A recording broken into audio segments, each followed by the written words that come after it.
Across the country and around the world, welcome to the Real Estate Summit. This is where vision meets momentum, where leaders, innovators, entrepreneurs, and real estate professionals gather to look beyond today's market and into the strategies shaping what comes next.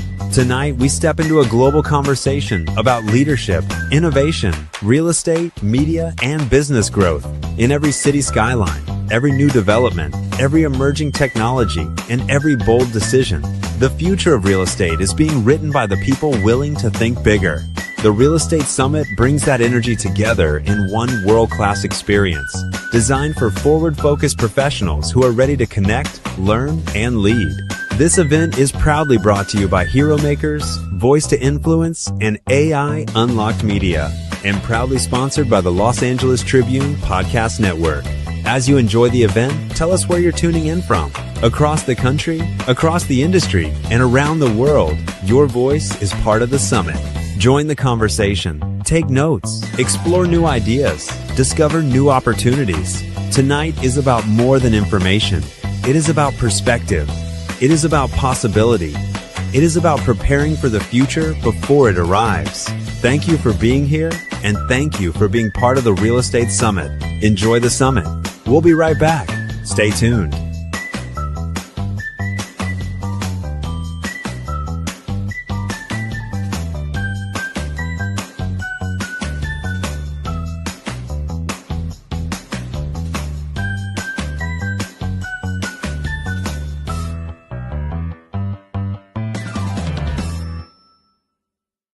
Across the country and around the world, welcome to the Real Estate Summit.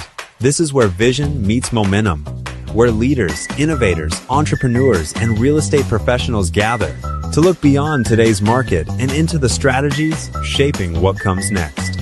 Tonight, we step into a global conversation about leadership, innovation, real estate, media, and business growth in every city skyline, every new development, every emerging technology, and every bold decision. The future of real estate is being written by the people willing to think bigger. The Real Estate Summit brings that energy together in one world-class experience, designed for forward-focused professionals who are ready to connect, learn, and lead. This event is proudly brought to you by Hero Makers, Voice to Influence, and AI Unlocked Media, and proudly sponsored by the Los Angeles Tribune Podcast Network. As you enjoy the event, tell us where you're tuning in from. Across the country, across the industry, and around the world, your voice is part of the summit. Join the conversation, take notes, explore new ideas, discover new opportunities. Tonight is about more than information. It is about perspective. It is about possibility. It is about preparing for the future before it arrives. Thank you for being here, and thank you for being part of the Real Estate Summit. Enjoy the summit. We'll be right back. Stay tuned.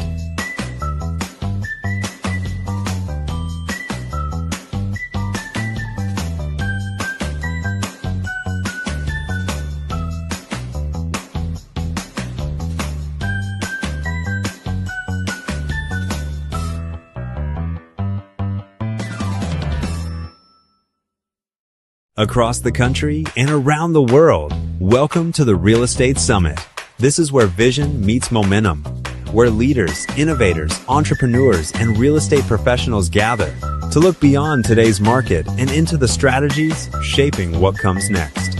Tonight, we step into a global conversation about leadership, innovation, real estate, media, and business growth in every city skyline, every new development, every emerging technology, and every bold decision. The future of real estate is being written by the people willing to think bigger. The Real Estate Summit brings that energy together in one world-class experience, designed for forward-focused professionals who are ready to connect, learn, and lead. This event is proudly brought to you by Hero Makers, Voice to Influence, and AI Unlocked Media, and proudly sponsored by the Los Angeles Tribune Podcast Network.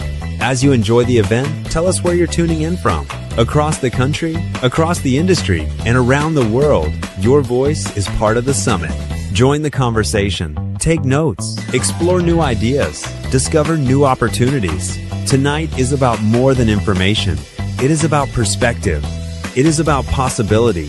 It is about preparing for the future before it arrives. Thank you for being here, and thank you for being part of the Real Estate Summit. Enjoy the summit. We'll be right back. Stay tuned.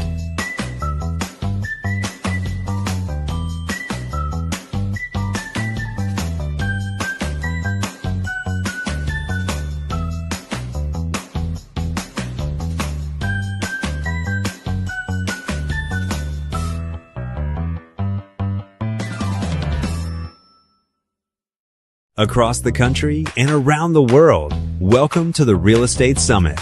This is where vision meets momentum, where leaders, innovators, entrepreneurs, and real estate professionals gather to look beyond today's market and into the strategies shaping what comes next. Tonight, we step into a global conversation about leadership, innovation, real estate, media, and business growth in every city skyline, every new development, every emerging technology, and every bold decision. The future of real estate is being written by the people willing to think bigger. The Real Estate Summit brings that energy together in one world-class experience, designed for forward-focused professionals who are ready to connect, learn, and lead.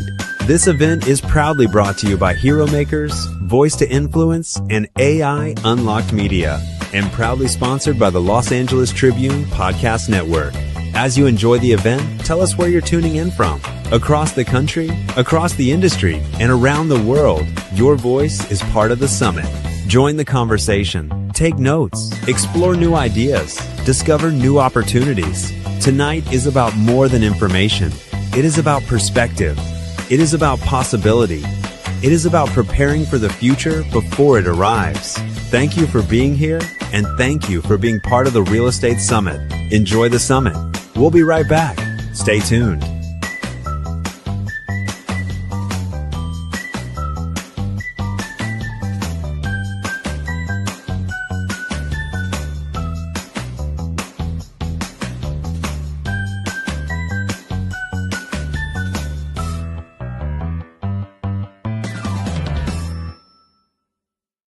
Across the country and around the world, welcome to the Real Estate Summit. This is where vision meets momentum, where leaders, innovators, entrepreneurs, and real estate professionals gather to look beyond today's market and into the strategies shaping what comes next. Tonight, we step into a global conversation about leadership, innovation, real estate, media, and business growth in every city skyline, every new development, every emerging technology, and every bold decision. The future of real estate is being written by the people willing to think bigger. The Real Estate Summit brings that energy together in one world-class experience, designed for forward-focused professionals who are ready to connect, learn, and lead. This event is proudly brought to you by Hero Makers, Voice to Influence, and AI Unlocked Media, and proudly sponsored by the Los Angeles Tribune Podcast Network. As you enjoy the event, tell us where you're tuning in from. Across the country, across the industry, and around the world, your voice is part of the summit. Join the conversation, take notes, explore new ideas, discover new opportunities. Tonight is about more than information. It is about perspective. It is about possibility. It is about preparing for the future before it arrives. Thank you for being here, and thank you for being part of the Real Estate Summit. Enjoy the summit. We'll be right back. Stay tuned.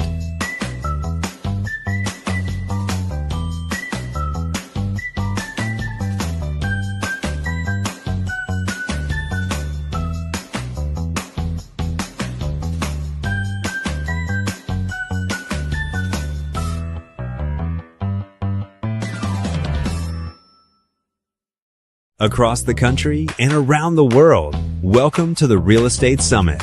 This is where vision meets momentum, where leaders, innovators, entrepreneurs, and real estate professionals gather to look beyond today's market and into the strategies shaping what comes next. Tonight, we step into a global conversation about leadership, innovation, real estate, media, and business growth in every city skyline, every new development, every emerging technology, and every bold decision. The future of real estate is being written by the people willing to think bigger. The Real Estate Summit brings that energy together in one world-class experience, designed for forward-focused professionals who are ready to connect, learn, and lead. This event is proudly brought to you by Hero Makers, Voice to Influence, and AI Unlocked Media, and proudly sponsored by the Los Angeles Tribune Podcast Network. As you enjoy the event, tell us where you're tuning in from. Across the country, across the industry, and around the world, your voice is part of the summit. Join the conversation, take notes, explore new ideas, discover new opportunities. Tonight is about more than information. It is about perspective. It is about possibility. It is about preparing for the future before it arrives. Thank you for being here, and thank you for being part of the Real Estate Summit. Enjoy the summit. We'll be right back. Stay tuned.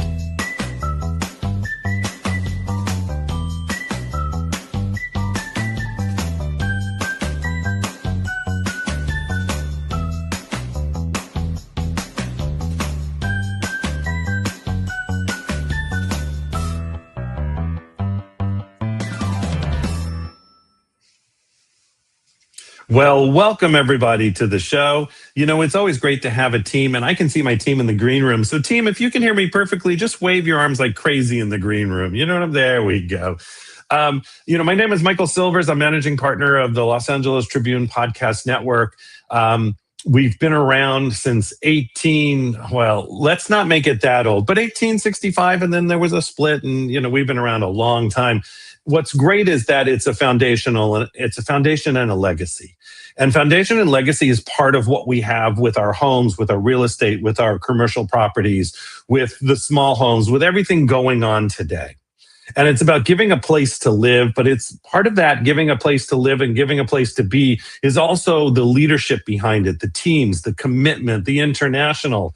With my background really quickly, my business partner was Tony Robbins' vice president for 18 years. So no matter what you think, no matter what the perspective is, we did put Robert Kiyosaki around the world for a long time. So I heard real estate in my brain a lot.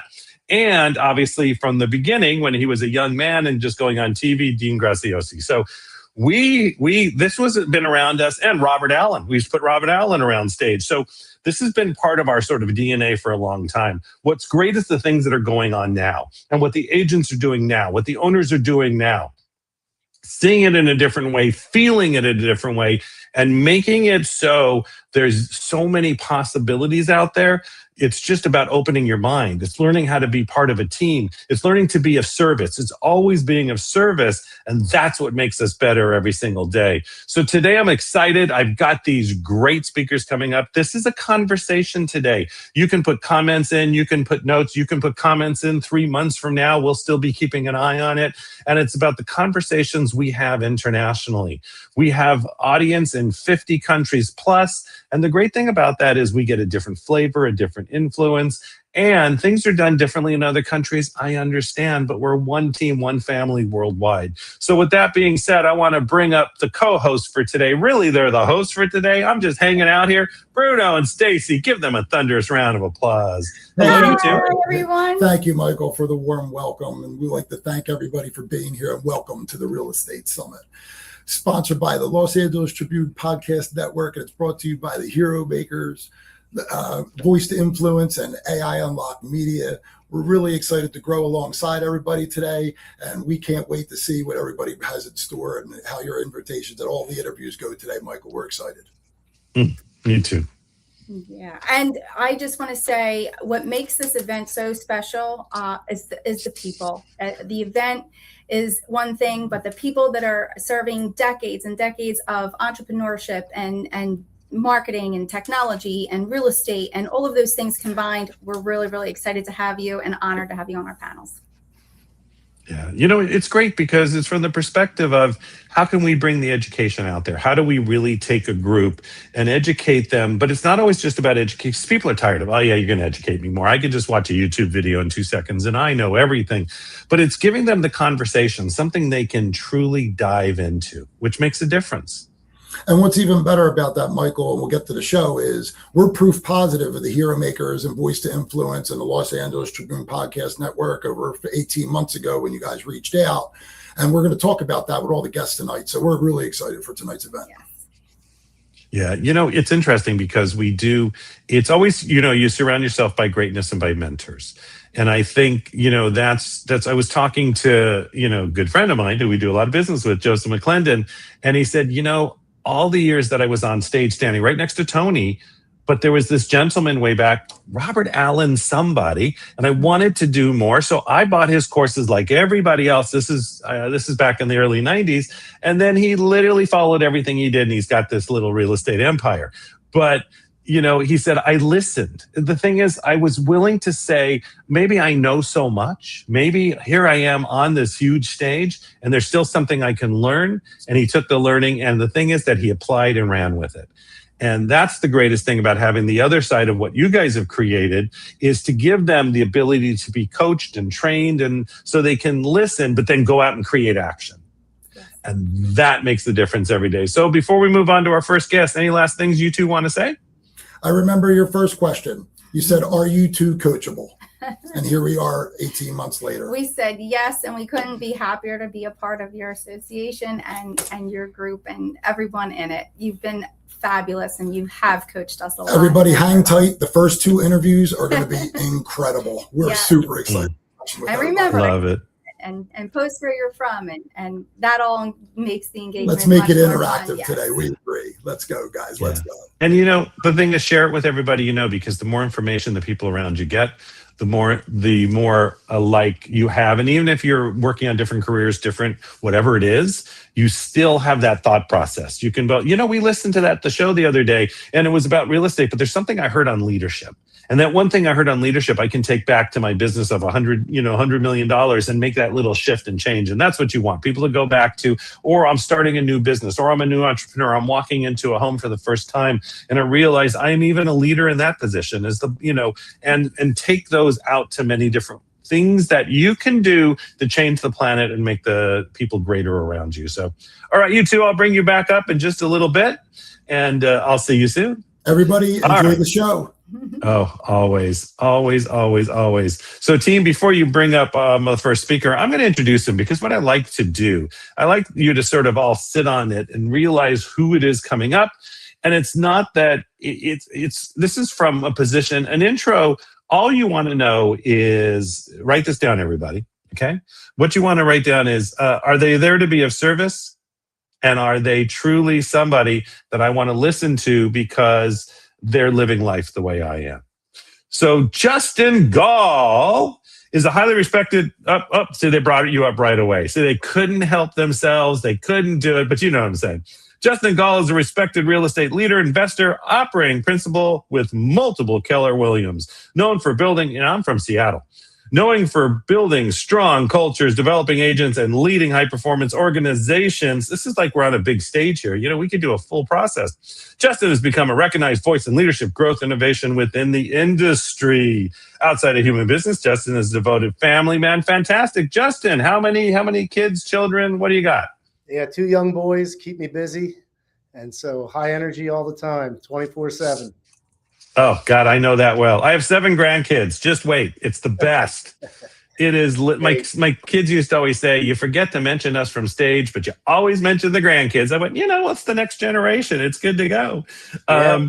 And Justin is devoted. There we got that. He's also you're an avid surfer, bringing the same principles, discipline, patience, and adaptability from the ocean to leadership and business. Justin, welcome to the stage. Yeah, thanks for having me. This is great. I appreciate the opportunity, like you said, to be a servant leader to others. It's one of the greatest things you can do while on this earth is give back to others. And we champion that on a daily basis in our organization. Yeah. I think that's really important too. And it's funny you mentioned surfing, because my son is, he's a lot older now, but he's 6'6" and still surfs the longboard. So, I'm up there with him. I'm a tall guy, so I feel his pain. There you go. We could talk about surf. We'll do that another day, because we always get a lot of Aussies on here too. So, when it comes to everything that you've created, why don't you give the audience just a little bit about why? Because what you've done didn't just happen overnight. No. And what kept you going through all the years to build what you've built? I mean, for me personally, it's growth over time, right? And for me as a high performing sales agent, that was great, but my impact was only with my team of 10 people per se, right? So you're doing really well, you're churning and burning, you're growing this great business. but there was more of a calling. I think leadership is a calling at a time. And I realized at one point, even though being a high producing agent and making a lot of great money, that's great. But I was limited to impacting only those 10 people. So when these opportunities present itself, I started acquiring companies with my partner, John McClintock, and that gave a grander scale to then who we could impact. To today, we have 7 offices, 650 agents, 55 full-time employees. We take great pride in employing people and giving them lives and a life worth living, right? So that for me is at least what keeps me going even into the future of how many more people can we impact in a positive way. Yeah. And how do you find, so as your organization's growing, I think the interesting thing we deal with all the time with, especially with sudden growth or fairly quick growth, is there's parts of the organization that starts to lose what the organization's about, or they start to lose the culture of really, it's the binding factor that if, from you down to the person who answers the phone, do you know what we're about, why we're here? How do you create that culture in this organization you've created? Yeah, the C word gets thrown around, the culture word, right? And I think really great leaders focus on 3 things. The first is vision. You have to continuously cast your vision. So like you said, your C-suite executives all the way down to someone that answers the phone understands what the vision of that company is today and where we're going 3, 5, and 10 years. So always casting vision and keeping people excited. The second one I always say, and leaders don't like to talk about this, but it's accountability. You have to hold your people accountable, right? And sometimes it's to their goals. So you're fighting harder for them than they're fighting for themselves, right? And accountability is a really big thing. A lot of leaders shy away from that because they want to be liked all the time. But it's those tough conversations that need to be had that continue the needle moving in the right direction. And really the third thing, and I think is the greatest thing, is who are you bringing up? Who are the next leaders, right? As we leave this earth at some point, who have you impacted? Who are the next leaders? And who are you focusing on? Because so many people get so busy and they think they just don't have time and they leave those people in the dust. You have to continue to say, okay, who's eventually going to take over my role? Whose opportunity is it next in the next generation or in the next 10 years? It's hard to do something at a really high level for 40, 50 years. And by the way, it's boring at the top. You hear that quote.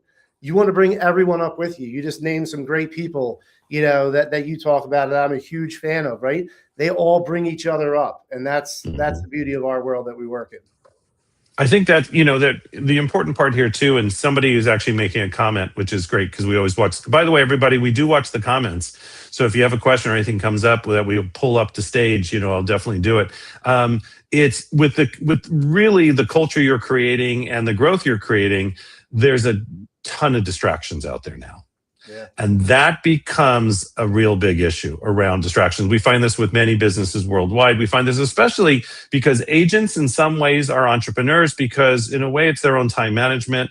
And there's just let alone the telephone's a distraction, right? Yep. And social media. How do you handle distractions with your team? Just be laser focused, right? Your time is your greatest asset. And so we all have the same amount of time every single day, most of us. So you have to protect that time and the people in your world need to understand that, right? And for me, I've had a director of ops for 11 years with me as sort of a gatekeeper to, facilitate a lot of the stuff that comes through. And the phone's an absolute big one. I mean, that is the beauty of technology, but also what it pulls you away from. And you just have to build really good habits about putting that thing down, especially when you're focused on a task. I just read a report. If you're pulled away from a task from your phone, it takes you 20 minutes to get refocused back to accomplishing that task. Think how many times your phone may go off in a given minute, right? So it's just building the habits around that. And then the people in your world understanding, okay, like they're here to do this task for these few hours. They can't be interrupted. And that's okay. Like we have people in our building here that put stuff up on their office door. Hey, I'm lead generating. I'm doing this. And then they'll open the door back up and take the sign off. And people appreciate that, right? Because that's right. You want to build in and set an expectation to your people and your clients even that like these are sort of working hours and the 24/7 grind hustle, which happens to a lot of our agents, just isn't healthy. Like, let's be honest, that's not sustainable. And so you have to build in some guardrails and some expectations around, again, when you can be contacted and distractions. Because look, other industries do it. Let's be honest. Can you call your lawyer? Maybe if you're in real big trouble at midnight, right? But if you text your real estate agent late at night, you expect a response, right? So all these other industries have these standards, but for some reason, the real estate industry doesn't as much. So yeah. And I think part of that is, it's especially when it's people's homes, right? Or it's something that they want to, it's that purchasing part. It's, if I'm going to live there, I want to know that in a way, it's like, you're going to take care of me. There's that little bit of, and I think sometimes we've seen this within the industry for a long time. Sometimes agents get a little into the codependency part. It's, you can want the sale so bad, but what is the relationship you're creating with the customer? Can you talk about that a little bit? We hear this in sales all the time, that sometimes, again, the salesperson gets a little too codependent or will do a little too much for the sale because they're hungry, but they're not realizing the negative side of it. Can you talk about that a little bit? Yeah, I agree. I think it's a lack of systems, Michael. Like, people that get into that and need to be having these conversations all the time, that's literally a lack of a system or a piece of leverage that they don't have. So they need to feel they're on the phone proving their value all the time because they don't have a system in place. Like, everything we do, we build a system so we don't have to go back and fix it, right? And that's one of the main things I definitely see with agents is they don't have enough systems in place. And with technology today and AI, and I know we're going to talk a lot about this, with other guests and Bruno and Stacie, but there's so many tools now that can be used, and we don't need to be on the phone facilitating all this all the time, because again, that's just a lack of a system or a piece of leverage that agent could use. And again, Michael, it's not sustainable. It's just not sustainable to live in that world like that. Yeah. And it's interesting. I'm glad you brought up AI, because I was moving there next, because, we're looking at different systems and everybody's looking at how AI works. And I actually spoke in Japan on AI at the big conference there. And there's so many ideas and thoughts now, and there was, it's calming all the fears, and because it's what I know, and this is something I don't know, and how it's going to affect. It's always how it's going to affect me, and that's how we sort of look at everything we do. But within the industry you're in, from a generalized standpoint, what do you think AI is going to do to it? So I'll take it from two perspectives. As an owner operator, we love the data that is now pulled, and we can look at all of our KPIs and all of our different, companies that we have instantly and have real-time data and be able to make really good decisions. So that's the beauty of as an operator, as a realtor as well. I think it's helping people. There's this analysis paralysis with agents, right? They want to do new branding. They want to put out this new marketing piece, and they sit around and think about it and try to make it perfect. Now, with AI, that can be created instantly and it can be pushed out. There's not enough implementation and execution in the real estate business in general. There's a lot of talking and a lot of people that want to do a lot of great things, but very few actually, like I said, implement and execute. And AI is helping a lot with that, because you can put stuff in and instantly have something better than you could ever imagine. And immediately it's out, and then you're on to the next task. Yeah.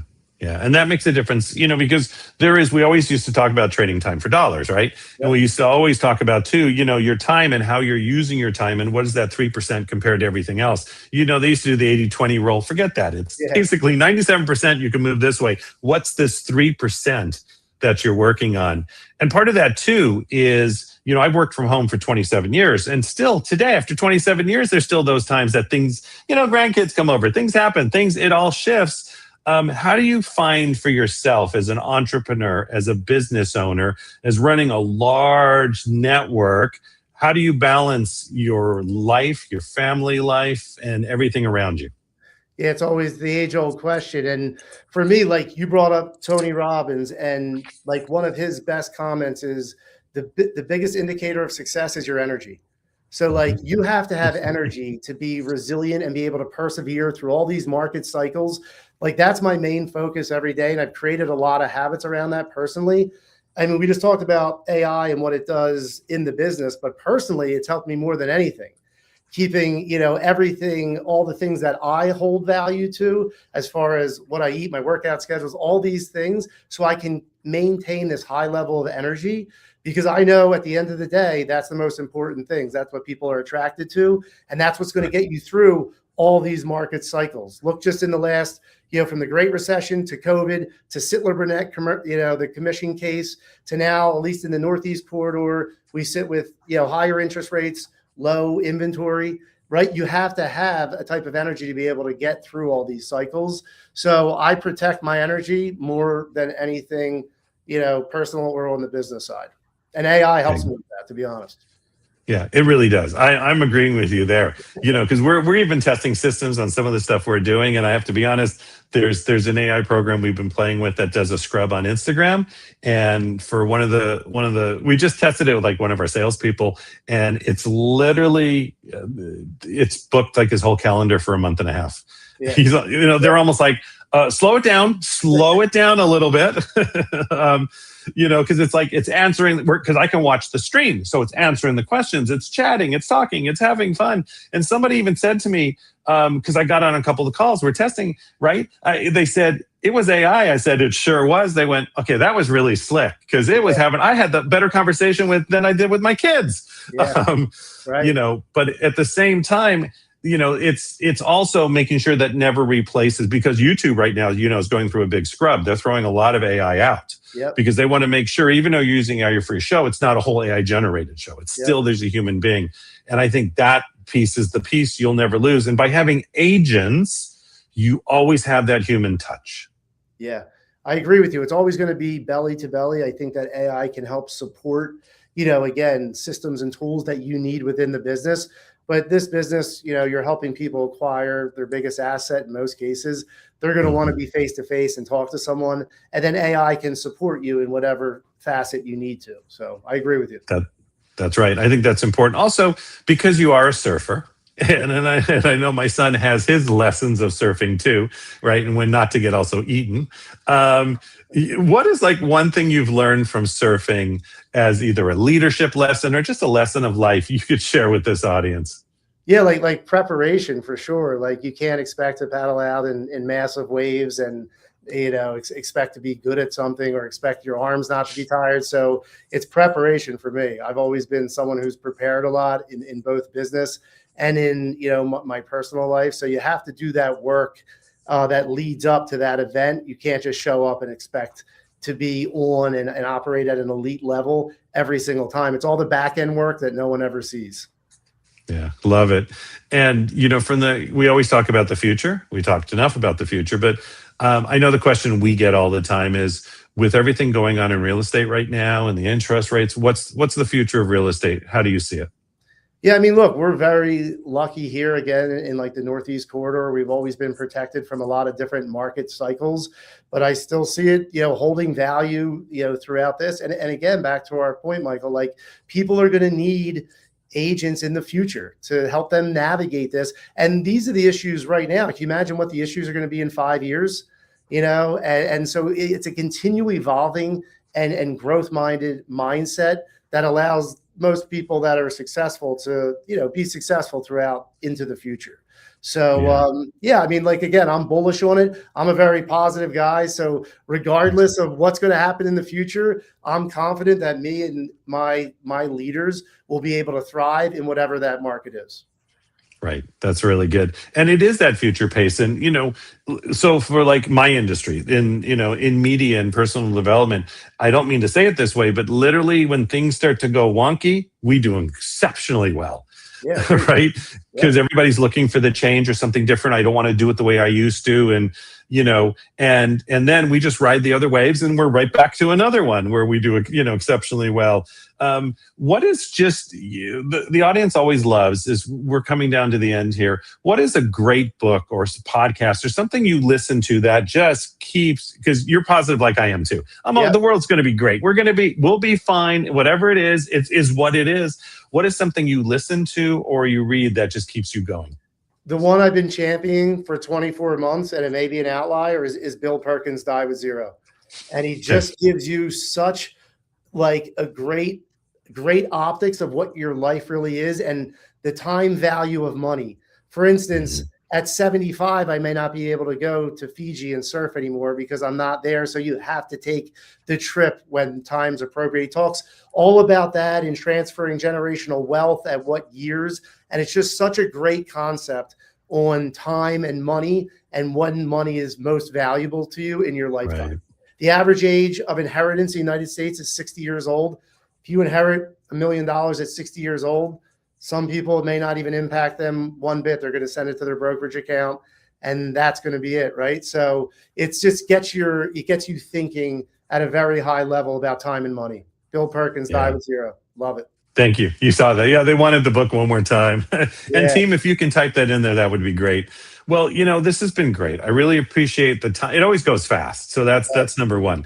That at least if we're having a good time, if not, then it's like, it feels like forever. But this has been great. Is there one thing you can leave the audience with? Whatever business they're in as an entrepreneur, what is one thing they could do right now to start moving themselves in either the right direction or just keep themselves on the right page? I want to give you two. You have to, your personal and obviously mental, physical, you only grow to the extent of you and your body and your mental capacity. So you have to protect that. To your point, what are you listening to? Who are you letting into your world? Who are you, surrounding yourself with? I just think is so important.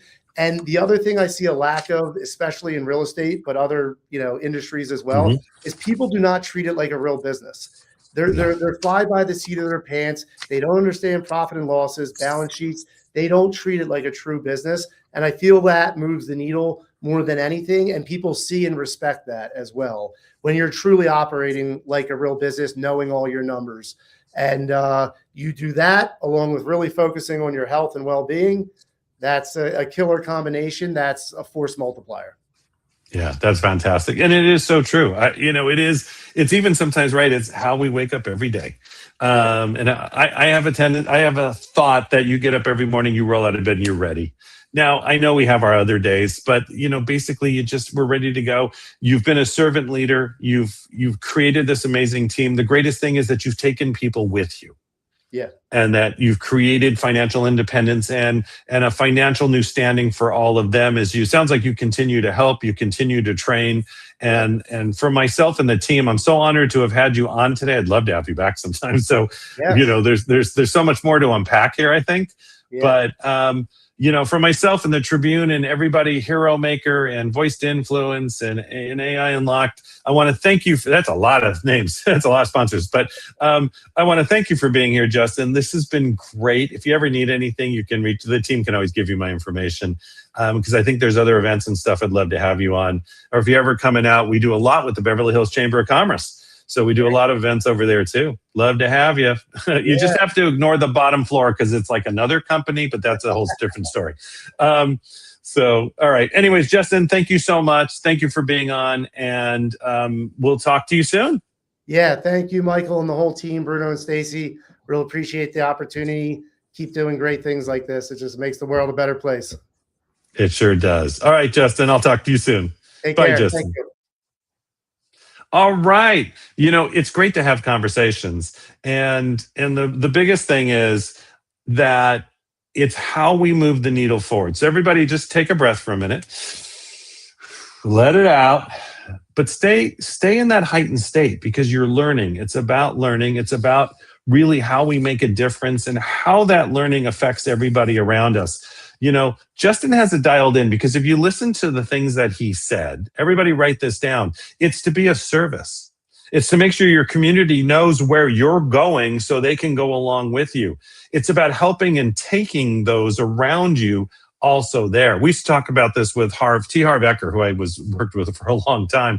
I'm not going to drag you and I'm not going to push you, but I'll be in front of you and I'll get up on the rock and I'll help pull you up. And that's the kind of people we're looking for. And that's what I got from Justin. So are we ready to transition, everybody? Yes, we are. Clear your brains. Here we go. Our next amazing speaker. And again, remember, team, let me intro and then we'll bring them up. Why do we do that? Think of yourself on a major stage. And you want people, as you're reading the intro, really to let it sink in. Here's what happens. There's two ways to do this, quick training. If you bring them right up with you, They are anchored to who they are, but they don't really hear anything you said. So this way, they actually can hear what you said, let it land, you bring them up, it anchors them. It's almost like with baby ducks, but we'll talk about that another day. We used to talk about that with stage training all the time. Or we'd bring somebody up, like we'd bring up Gary Vee, right? And then it's a whole thing to get him off the stage, or the things we needed to do to change that state, to move that. But people knew by the time the intro, especially when he was new, they knew that was somebody they wanted to listen to, because there were some keywords, some things they looked at, and they weren't distracted by the person walking up until they got on. So here we go. Mr. Joseph Bograd.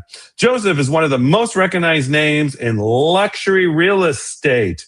Known for exceptional marketing, elite client services, and strong entrepreneurial mindset, Joe has built a reputation as a top producer and industry leader.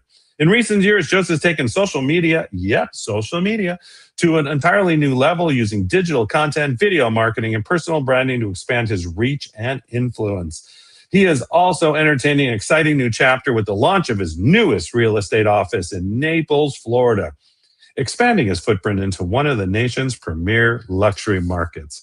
Without any further ado, let's bring to the stage Mr. Joseph Bograd. Here we go. Give him a big, there we go. How you doing, Joseph? Michael, thank you for having me. Welcome. It's just great to have you on today. Thank you so much for having me. Bruno, Stacie, thank you again for the invitation. That means a lot. I'm happy to share and hopefully help some new agents, some seasoned agents, and do some business. You know what it is too? The great thing about this is that anything we talk about, it will be expanded to any entrepreneur, any business out there. Because in a way, what you've created, once we find this again with people who are successful in business, I can take these same principles that I've learned this whole time and take it into many different areas. And I think that's that expansion of how we create greatness around us. So, Joseph, why don't you just take a minute and give everybody the little bit of flavor of what is important to you at the moment? Important to me is obviously family. Family is very important to me.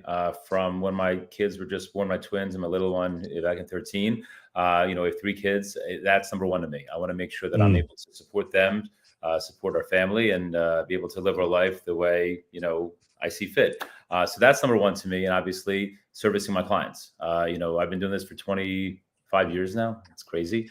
And I've learned that, it's all about customer service. It's about relationships. It's about communication.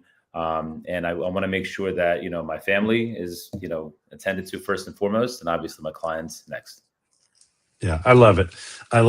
Because so I'm a grandpa. I always do this from stage, and I've always done this. I have 7 grandkids. I got to remember I also have 3 kids. Got to remember to mention the kids.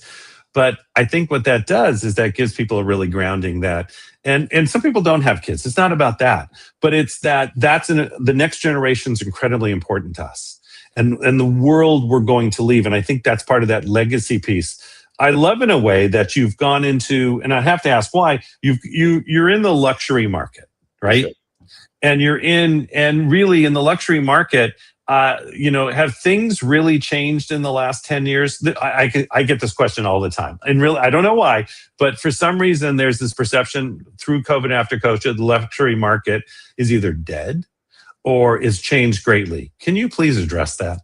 I don't think the luxury market is dead. I think definitely that to me, it's the total opposite. I think right now, the luxury market is alive and kicking. Unfortunately, what I think has happened is that the median price points of what we were accustomed to way back when, of what we thought price, the median price points used to be and at least in my neck of the woods, used to be like 500,000-600,000. And that was an affordable median price point for most. Now that affordable median price point is the $1 million+ market, and that's become unaffordable for some. And that high-end market has become to some unattainable. But, the luxury market to me is where I always strive to be. I wanted to, service that, upscale clientele. I was always fascinated by these beautiful homes. I wanted to, it was always motivational to me. I wanted to see how do I get my foot in the door with these high-end homes? How do I, appeal to these clients? Why would they want to use me? What do I have to bring to the table? So it took a long time for me to get to this point. It took me almost 25 years to attain, I guess, the success and the reputation, I guess you can say, in the luxury market. So yeah, I'm very fortunate, but we did put a lot of time to get to this point. Yeah. Well, that's, you saw something, right? We always talk about, it's the achievement is not overnight. And it truly takes that vision of, I've been working from, I don't even know, what did I say? 27, I got to do the math again, but I've been working from, let's just say 30 years. Let's make it easy. And for me, it's been this vision of 30 years. It's been, what are things that I'm going to do to create along the way? And yes, I've had great people. And yes, I've been to great places. And yes, I've visited most of the world, all that stuff. But there's the vision that keeps me going. And there's the everyday. And it's really, for me, it was, before the kids, it was just, where's the world and what am I going to leave it in? And what is it going to look like? But from the standpoint also of how people perceive who we are. And it sounds like you're on a mission. It sounds like you're very focused on where you're going. And what separates an agent, and by the way, all of you agents out there, you're wonderful and we love you. But what separates an agent who's selling a home for, $500,000? Nowadays, you're right. In my area, there's nothing under 1.4. That's right. Like the cheapy little. But what separates that from the agent who's doing the $30 million properties? And it's not that they're better or worse, but what do you see? I think there's a different work ethic. I think, I think there's nothing different between one agent and the other, except for, we all have the same agenda. It's that, service for clients, to do what's best for clients' best interest. I think some have a different work ethic. That's one of the reasons why I got into the Florida market. I felt like when I was trying to reach out to agents down there, I wasn't getting a response. I wasn't really, I felt there's no attention to detail. There's no sense of urgency. And I'm like, what's going on here? Like, there's something missing here. I'm all about customer service. You can call me at 5 a.m. You can call me at 10 p.m. at night. And my wife and my kids will attest to this. It's my phone, and maybe this is not healthy, is always attached to me. And I'm always there to accommodate my clients. Sometimes too much. You're almost like a psychologist sometimes. But I'm there to make sure that they're comfortable at all times. And I think what Justin had said, in that earlier segment, we are available. And I don't think that us agents get that. We want to get the accolades sometimes. I think attorneys do, doctors do, but we are on call just as doctors are. We're always available. We're psychologists. We're there to coddle our clients to the finish line. And I think that's what separates the agents that are maybe new to the business, don't understand the logistics of how to get your name out there and how to kind of continue to be in a position where you're always striving. I'm never content, I guess you can say. I'm always looking to do what's best for myself and my family, but also for my clients. And I'm always looking for that way to kind of push us to the next level. Yeah, but that makes a big difference. Well, what you just said, that does that. It's sort of that openness to communication. And that doesn't mean that, and everybody out there know, and Joseph, that doesn't mean that there are those times. I'm sure you do the old turn the phone off, this is my family moment, right? We try to. Sometimes. We try to, right? We try to. But it is that there's a certain availability, and we're not talking 10,000 people calling you. But there is that, especially when there's a big purchase, or when this might be the dream home they've ever wanted. And there's a lot of things that come up and a lot of fears that come up, or sometimes you have to deal with their agent, or you have to deal with their manager, all that fun stuff. But I like that, because if you look at, like, even in my world, the personal development world, the speakers that have made it big, there is this work ethic and this commitment. I'm going to get this done. I'm not better or worse than anybody else. I'm just going to, I'm in flow, and I'm going to truly make it the way others didn't, because, and I have my own fears. It's the same thing. You had your own fears. I'm sure you still do today. There's always the insecurities. Things pop up, right? It's not going to happen. But the one thing you've also done is you've taken a whole bent towards social media. Yes. And you've made a shift there, and you've really committed to that. Can you talk about, and I want everybody to really hear this, because this is, some people are still not getting this on social media, how important it is, but also there's the ways to use it, ways not to use it. I got into social media probably when Facebook just came onto the scene. And everybody didn't know what to make of it. What is this Facebook? What is this going to be the reality? There's not Instagram yet. There's no TikTok. There's MySpace, which I never got into. And I started, dabbling with Facebook, and I started posting pictures of my listings just sold, showing my listing in Bucks County, whatever the case is. And I used to get commentary, what are you doing? Who's going to buy a house from Facebook? Who's following this? Who's going to do any of this? My parents, my family, like you're putting too many personal things on Facebook. Nobody needs to know what you're doing. You're this, you're that. And all of a sudden it started catching up. People started doing the same thing. Then Instagram came to play, and then TikTok, and then, all of a sudden YouTube. And I think individuals in any service industry are doing themselves a disservice that are not utilizing social media. And I think a lot of them think they are, but they're not. If you're not utilizing social media in this day and age, when I got into this business back in 2001, there was no social media. I think the internet just came on the scene. I think the MLS was just, coming. It was primitive. I know my dad was in the business, 30 years ago. They had an MLS book, and that's they were selling houses back then. Now, I had my phone. We were taking pictures from our phones. It was primitive.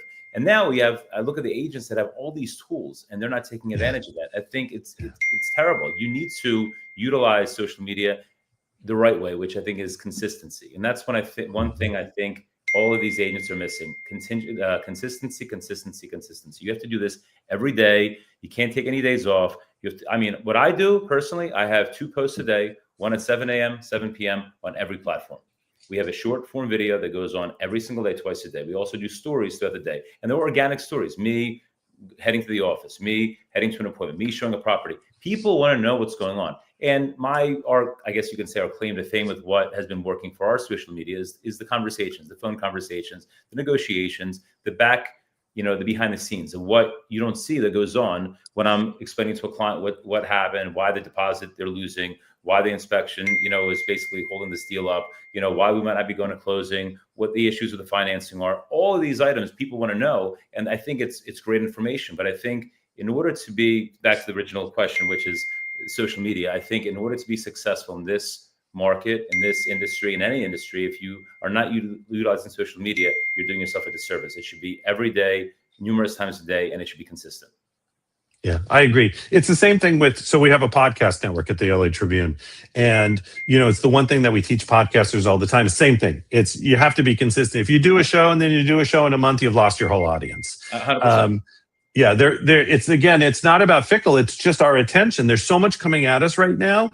You want to be first and foremost, and you always want to be giving that information. You want to be giving the connection.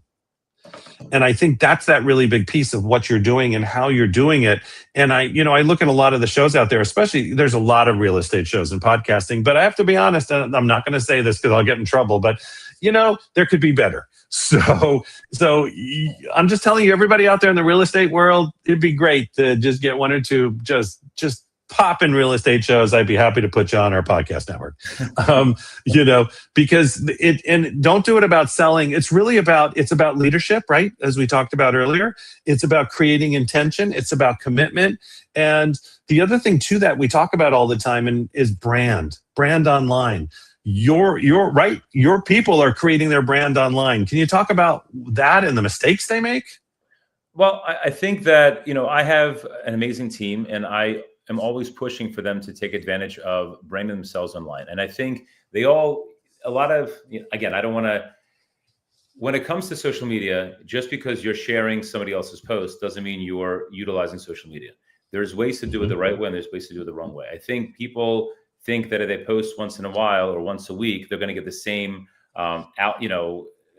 advantages where, from doing it, what I'm doing. Ultimately in this industry, you need to be consistent. And I keep on stressing it to my team members and to other agents that they're like, what separates you? Why has your reach, how have you reached so many different, markets? How have you become successful in this market? How are you branching out into different states? And I think it's because of our consistency. And I think this is what the agents, and I hope the agents are listening now, you need to really sit down and, take your IG page, take your Facebook page, take your YouTube page, take your TikTok page, and really put some effort into it. I'm fortunate I have a team now that really helps me, utilize our pages the correct way, look at analytics, look at the algorithm to do it the right way. But I didn't have a team up until about 1.5 years, 2 years ago. This was all on our own. And we're now taking it to the next level. But one thing I can tell you 100%, if you do it consistently every single day, you will reap the benefits. Yeah. And I think that is that big piece, but it's the same thing in business, because if you treat a business like a hobby, which is, I'll do it here, I'll do it there, you get the same results. And No. and everybody has to remember that social media part, it works the same way. Yeah, And people, right, they don't have much patience nowadays. Go ahead. I think this is, I mean, I'm looking at this as a marketing campaign. So my father and his partner, they used to be, they're still very successful, but they were the name. And I felt like they were always the name in our area, in our market for a long time. And they never did any type of advertising. They never did any marketing. There was no social media back then, but they never did anything. They just relied their business on referrals. And that's great. But eventually, all of their friends and clients, they're going to stop buying. And the new generation, they're not going to know who they are. So that's why we continue to do what we do, because there's only so many referrals. And the majority of my business comes from referrals. But that referral is coming from clients, friends, previous clients, whatever the case is. But we're staying in people's faces with the social media, with the branding, with the marketing, because there's so many agents out there. What are you doing to differentiate yourself? What are you doing to get your name out there? What are you doing to stay in front of people's faces? And this is your tool. It's a free tool. And that's the thing that I understand. It's a free universal tool that anybody can use. It's just making sure you're using it the correct way. Yeah, that's right. That's exactly right. You've made a move, yes. as we say. Florida, here we come. Yes. So, how do you really, because there's, the Florida market has so many things around it. And those of us who are long-term planning are always looking at water tables and things like that. But, how do you really, you're going there, you've opened up, right? So you must see something there. What do you see there that attracted you so much to make this move? Unfortunately, I think it's the lack of work ethic down there. That's the only reason why. Right before COVID, we go to Miami a lot. We were going to Miami a lot with the family, with friends. When I was still single, we were always in Miami. And right before COVID, we wanted to rent something just to kind of have something down there, 3, 4, 5 months out of the year. And I was looking for a realtor when I was visiting. I called like 5, 6 different agents to see a rental. Nobody got back to me until the following week. And I'm like, what is happening here? Like, how do you not get back to people? Like, I'm in town though. They call me back. Do you want to see this property? No, I'm already back in Philly. And then I realized, these guys are there's something missing here. There's that East Coast mentality, maybe, that they don't have that hustle. They don't have that drive. And I'm like, let me get my license down there. Let me see what happens. It doesn't hurt to have another license. So I got my license down there, and with the help of social media and, our presence online, I started doing some business, dabbling here, dabbling there, dabbling there. And all of a sudden, we started doing more significant business. And then before I know, we were doing, something that was nothing to kind of just, it was legitimate. It was substantial. So I'm like, what, maybe it makes sense to open up an office down there. But I always was thinking to do it on the East Coast.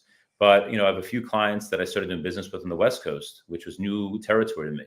Land development, building a couple of flips, some teardowns, some investment properties. And before I know it, I'm doing a good bit of business on the West Coast as well. But I'm not there full time. I luckily have a very great counterpart, Jess, who's been running things and helping me out. But she's also on the East Coast. So I went to military school. My partner now in Naples, I went to military school together 30 years ago. So he's helped me run the office. We opened the office together, and we're expanding, and things are looking really, really positive. So I think right now we are set on Fifth Avenue, Naples.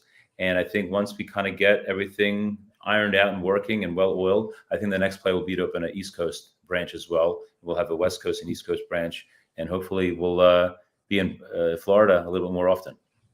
I love it. That's great. And yes, if you open a West Coast branch or do anything on the West Coast, I'd love to have you come speak at one of our events at the Beverly Hills Chamber or something like that. Would love to. Yeah, that would be fantastic. And I'll introduce you to some of the people too, because a lot of real estate going on there. Plus they have connections we have a whole bunch going off the Waldorf Astoria.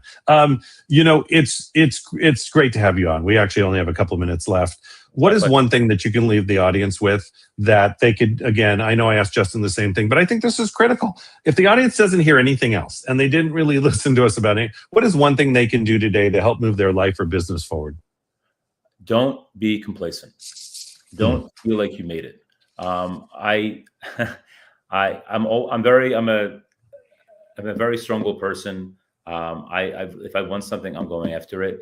And I always know that there's competitors out there trying to do what I do, and I implore them to do so. And I think there's enough business for everybody.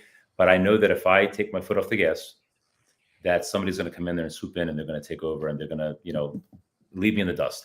So no matter how old I'm going to be, I'm going to continue to push. I've been doing this for 24 years. I would suggest to all my, fellow agents out there, seasoned agents out there, new agents out there, don't take your foot off the gas. Put the effort in there. Get up in the morning, go to the gym, get your day started, put together a game plan, know your industry. You have to live, breathe this industry if you want to be successful. You need to not do this part-time. You need to live it, breathe it, and you will see the benefits and you will see the end result and success. I love it. Audience, give Mr. Joseph Bograd a thunderous round of applause. It's been great to talk to you today. Oh, you've been, yeah, no, thank you. Thank you for being on. Thank you for being part of the team. I look at everything as team and family as we get to know each other. We do so many summits. We do so many interviews. There's been going on so much. And, we'll have a deeper conversation because, again, I'm always looking at who's really good, especially as we start to do the stuff around the Olympics and we have all these events going on, who would be a fit? Because again, just like Justin, you're here to serve. I mean, you must have said that over and over and over. Without a doubt. I want to help out whoever I can and obviously sell some real estate in the process. So whatever we can do to help, I'm always there. And I have no problem with that. So, all right, Justin, thank you so much. Have a great day and I'll talk to you soon. Thank you, sir. Take care. You're welcome. Thank you. It's just been it's been an amazing event. And here's the thing. And by the way, team, I know I got the best team on the world behind me. Let me tell you, they're telling me the times and this and that. I'm not yet, but I will be turning over the show to Bruno and Stacie. And the greatest thing I love about running a show is I love to run early. So everybody write this down. Running early is a good thing. Number 2, always be on time. So if you're not early, be on time. Does that make sense? Because people are there for a reason.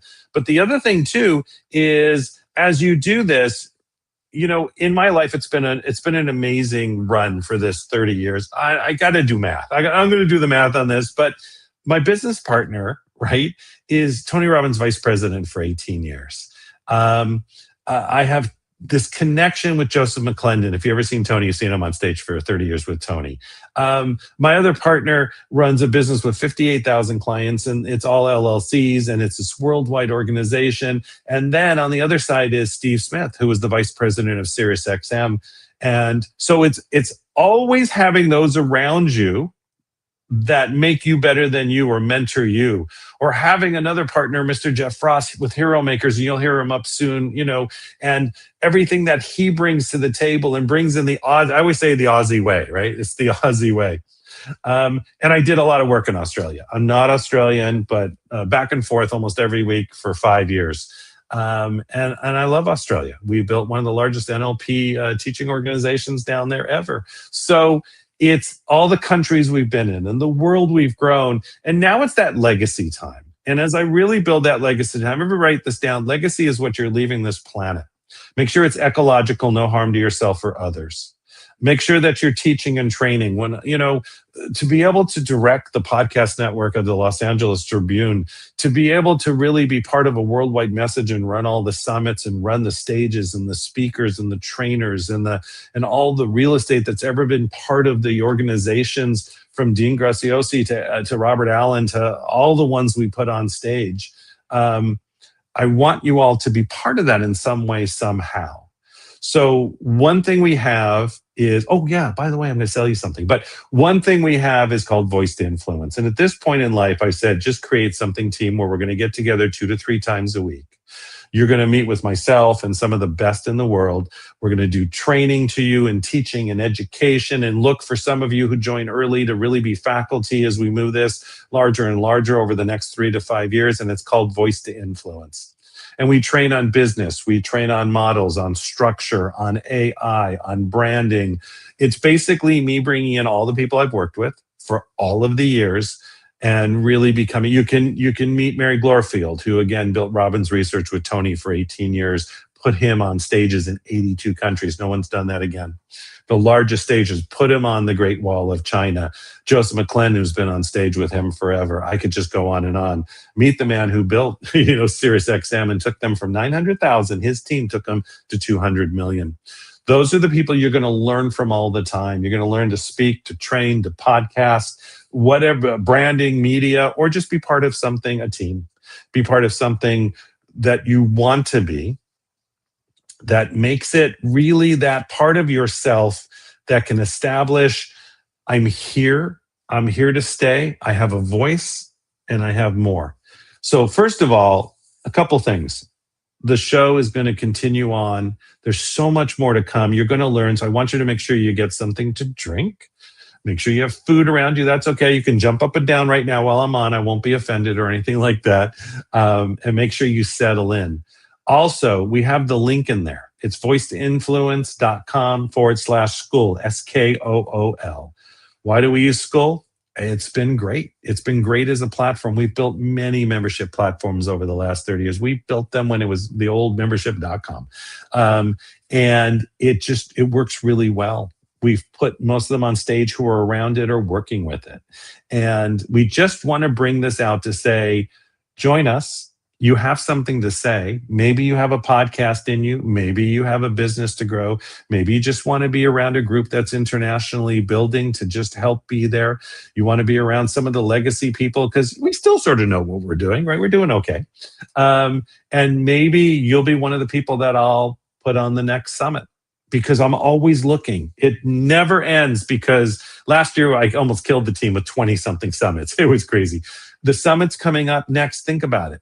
We have this real estate show. Then we have the Singapore show. Then we have the Latin show.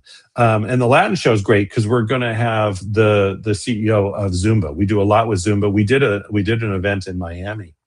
Then we're going to have the storyteller show. Then we're going to have a sales show. Then we're going to have a tech show. Then we're going to have a podcaster show. Everybody get this? And we have live events that I can invite you to and meet you and get to know. And we have red carpets because we're part of the Grammys. I'm a Grammy-nominated associate producer. So there's so many places to play. And this is a foundation in so I get to know you. So I get to know, like, and trust you, and we can figure it out from there. And it's literally $30 a month. If that's something that sings to you, there it is. The links are in there. There's nothing else to say. This is going to be a great show the rest of the day. This is going to be a great show to bring the content. And by the way, content creation is still king. People get bored really quickly. 2 clicks, they're off. But don't kill them with just talking at them. Make sure you're having a conversation. Everybody out there, if you're excited, right, we used to do this, right? Put a 1 in the chat. And you know everybody does that. Put a 5 in the chat. Put a 10 in the chat. But always make sure we know you're listening. We know you're watching. We know that life is just about becoming better at what we do every day. And team, we're about to go to commercial. So thank you all so much for being part of this. Thank you all so much for just being here. And team, take it to commercial. Across the country and around the world, welcome to the Real Estate Summit. This is where vision meets momentum, where leaders, innovators, entrepreneurs, and real estate professionals gather to look beyond today's market and into the strategies shaping what comes next. Tonight, we step into a global conversation about leadership, innovation, real estate, media, and business growth in every city skyline, every new development, every emerging technology, and every bold decision. The future of real estate is being written by the people willing to think bigger. The Real Estate Summit brings that energy together in one world-class experience, designed for forward-focused professionals who are ready to connect, learn, and lead. This event is proudly brought to you by Hero Makers, Voice to Influence, and AI Unlocked Media, and proudly sponsored by the Los Angeles Tribune Podcast Network. As you enjoy the event, tell us where you're tuning in from. Across the country, across the industry, and around the world, your voice is part of the summit. Join the conversation, take notes, explore new ideas, discover new opportunities. Tonight is about more than information. It is about perspective.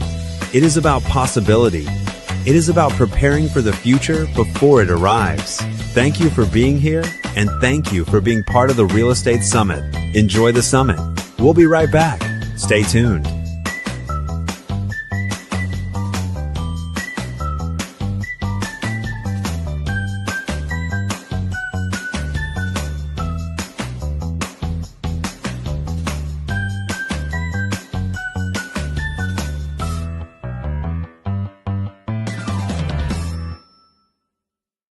Across the country and around the world, welcome to the Real Estate Summit.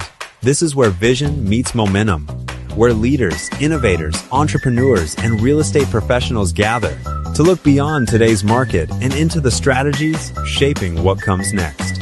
Tonight, we step into a global conversation about leadership, innovation, real estate, media, and business growth in every city skyline, every new development, every emerging technology, and every bold decision. The future of real estate is being written by the people willing to think bigger. The Real Estate Summit brings that energy together in one world-class experience, designed for forward-focused professionals who are ready to connect, learn, and lead. This event is proudly brought to you by Hero Makers, Voice to Influence, and AI Unlocked Media, and proudly sponsored by the Los Angeles Tribune Podcast Network. As you enjoy the event, tell us where you're tuning in from. Across the country, across the industry, and around the world, your voice is part of the summit. Join the conversation, take notes, explore new ideas, discover new opportunities. Tonight is about more than information. It is about perspective. It is about possibility. It is about preparing for the future before it arrives. Thank you for being here, and thank you for being part of the Real Estate Summit. Enjoy the summit. We'll be right back. Stay tuned. Hello, everyone. Welcome back. That was a great segment between Joe Bograd and Justin Gaul. Thank you, Michael, for interviewing them. It was fantastic. We're excited to bring up this next panel of guests. So we're just waiting for our folks in the back. Jeff, if you could bring everybody in, we're ready to go. Yep. Well, hello, everyone. Hi. What a group. What a group we have here. We're so excited to have you on. Well, thank you for having me. You're very welcome. It's our honor. We're going to get right into it. So what we want to do first is just go around the room. We're going to start with Skye first.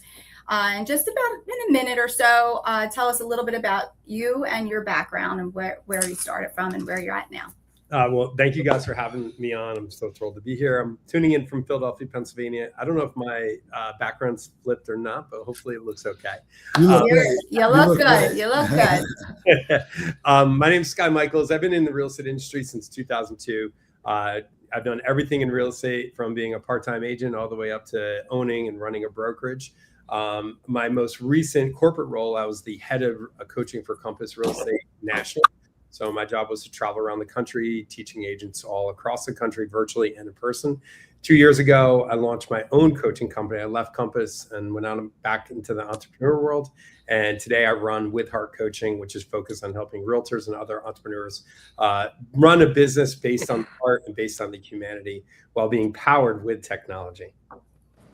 Absolutely. Thank you very much. That's a very impressive background. And you're totally the right person for With Heart Coaching, because you're a phenomenal realtor, and I'm glad that you're teaching everybody else. You definitely lead with heart, Skye. Sammy, you definitely do. Sammy, we're excited to have you there. Can you give us a little bit about yourself, my friend? Yeah. So I'll try and keep it short and sweet, to the point. So Sam DeMaio, Showcase for Models. I own a construction company which does new builds. We have over 75 employees. We have a one-day bathroom division where we get in and out of the bathroom as little as a day. We get to do all the fun people, like all the Eagles players, Big Dom, Fletcher, Vinny Gary. I finished Tyrese Maxey's old house twice. Good friends with his mom and his dad, did his house. And I get to be around all special people all the time, and all positive people, not just celebrities. I'm talking about people in the community that really give back. So we have a lot of fun. I build systems, processes, KPIs, SOPs. Me being in the military from 17 kind of taught me how I need to act, react, and basically train other people to do my job so I can replace myself and build myself up. So in doing so, I went from 17 years old in the Army, my junior summer going to boot camp, to 19 in Camden County Jail. I was at Camden County Jail for 5 years, but I was not an inmate. I was actually an officer. I know you might have thought that, but I want to make sure I clarify. And, at 19 years old, I bought my first duplex. My duplex mortgage was $850 a month. I rented the top out for $750. I lived in a little 2-bedroom for $100 a month was my mortgage after I had that rent payment. Kind of built that up to, I have over 57 properties that I own, most of them without mortgages. And, we kind of go from there. So my rent pays for my life. I do the business because I love it. and it's my passion. And giving back to people has become my secondary passion. Thank you, Sammy. You know what? It shows through your social media, and we really appreciate it. Amanda, we saved the best and the sweetest for last, for sure. Oh, you're so kind. Thank you for having me. I'm Amanda Erwin. I'm a luxury real estate specialist in Naples, Florida for the last 26 years. I specialize in luxury renovation. I deal with a lot of high-profile individuals, people from Forbes, senators, congressmen, mayors, people like that. And so that's kind of what I do. Amanda has a very impressive background. She's very humble. She's being very humble about her success. She is a go-getter. She's just such a great person. She's the definition of what we call a solopreneur. She does a lot of it herself, and she's doing tens and tens of millions of dollars in sales. We're honored to have you with us today. Thank you very much. We're going to get right into it today, guys. Thank you, everybody, for that wonderful introduction. Okay, so the first question we're going to bring up is for Skye. So what conversation is our industry not having enough of right now? I don't think we're having enough conversations about the power of the relationship. And the reality is, as much technology that enters every one of our industries, from Sam to Amanda in real estate sales, me in coaching, you guys coaching AI and everything else, there's one thing that technology cannot replace, and that is making someone feel like they matter. And everything that if I'm an entrepreneur out there right now listening, I would ask myself the question, what can I do every single day to make someone know that they matter to me? And if you want to do it, how crazy is it that caring is a commodity, right? That's right. It's sort of crazy to think about this. Like, Sam, I heard your introduction, Amanda.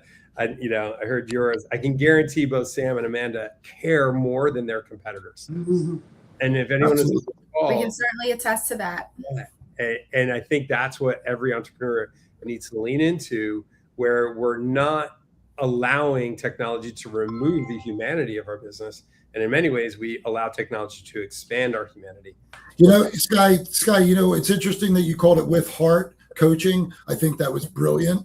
I think that the world is going to attach to that, because we need a little bit more of that self awareness and love for others, not just being self-aware and love for oneself. We also have to share it. I think that's great. And that human touch, is really important. And AI is here to help you as a co-pilot, and it's here to help you with automating your systems, but also being a part of being in front of people and maintaining those relationships. We're going to get around. We'll get a question to each of you guys. The next one's going to go to our neighborhood friend, Sam. Sam, I picked this question specifically because we're neighborhood guys and things like that. Mm-hmm. And I'd like you to tell us something that you believe that a lot of your peers around you now disagree with, that you're doing all the time, but you're pushing forward, just knowing the different landscape, and our peers, growing up in Northeast Philadelphia and stuff, it's very, very important to what our peers think.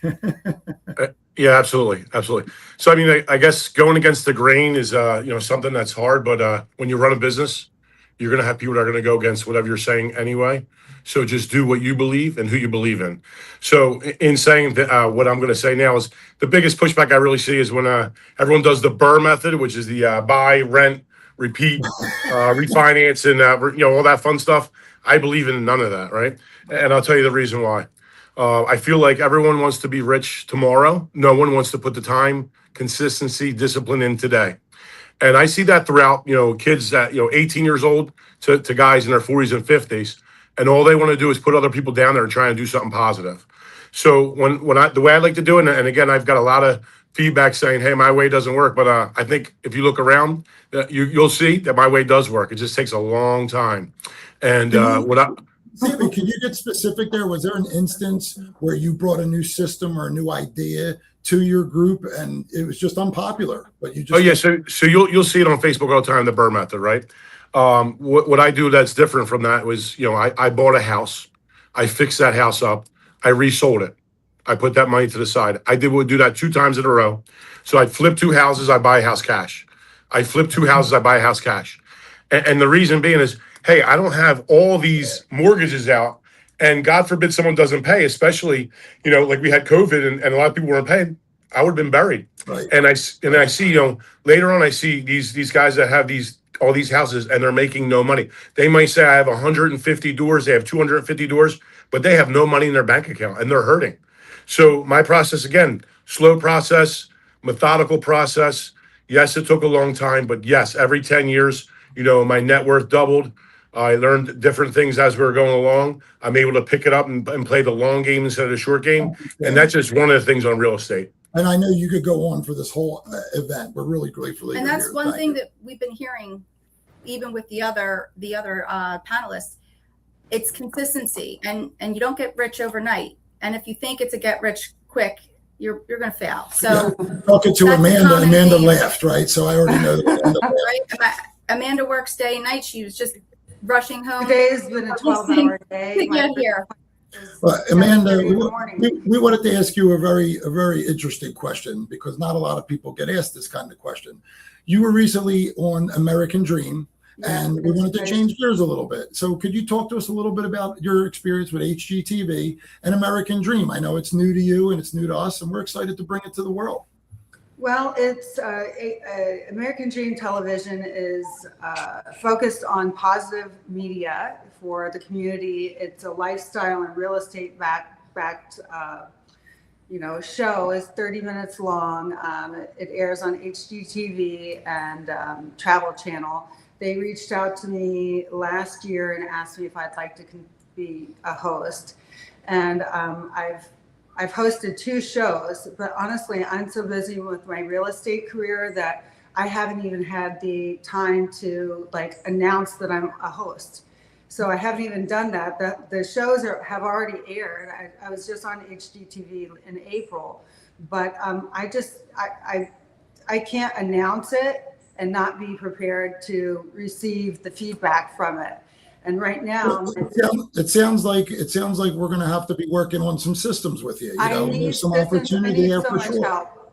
I have all the opportunity in the world, and I'm so overwhelmed with opportunities, which is great because obviously I'm performing, but I can't sort it all out. I'm overwhelmed. I work. So we have a coach right up here. I was going to say, Skye, I want you and Amanda just to connect for a moment.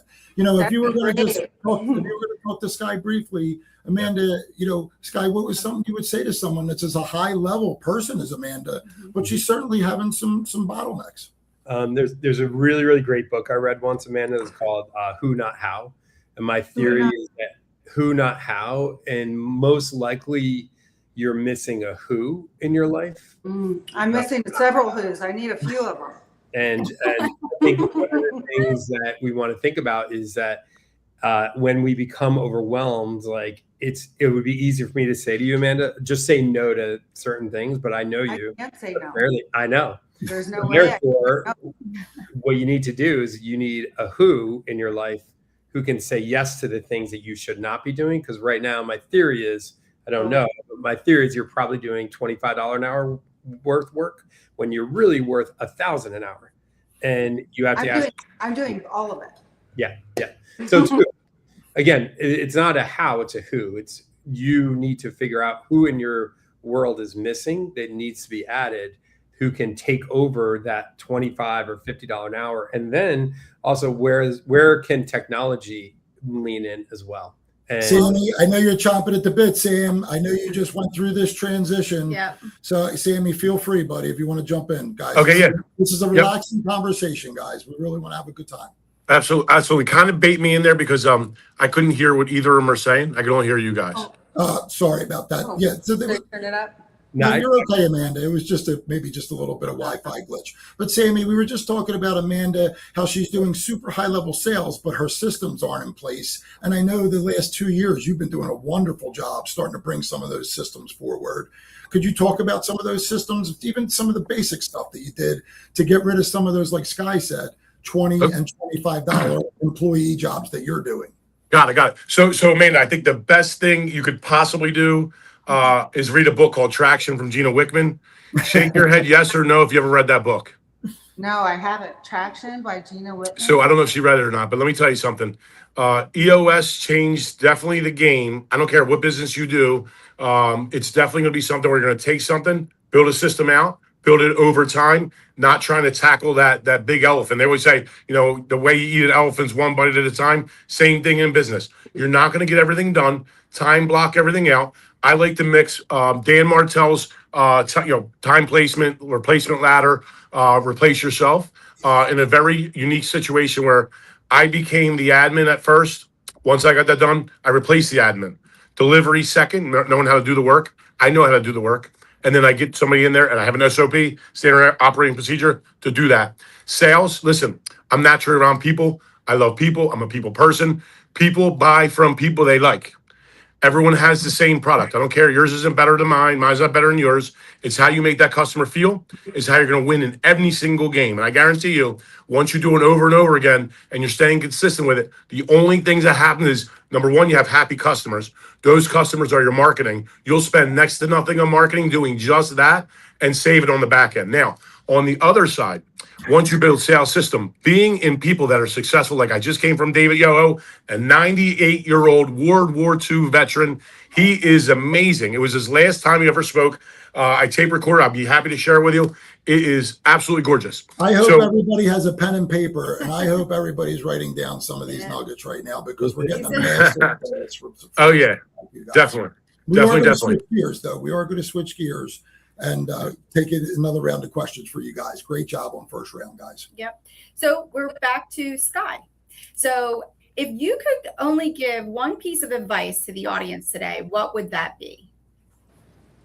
The number one piece of advice I'd have for everyone is to look at your calendar and figure out what you can say no to that you're saying yes to. I'm a recovering people pleaser. A lot of my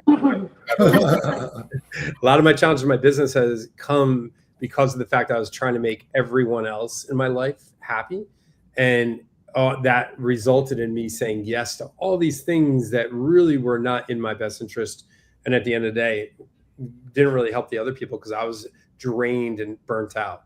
So my theory is, right now, if you're feeling overwhelmed, most likely you got to start with the easiest thing, which is actually saying no to something.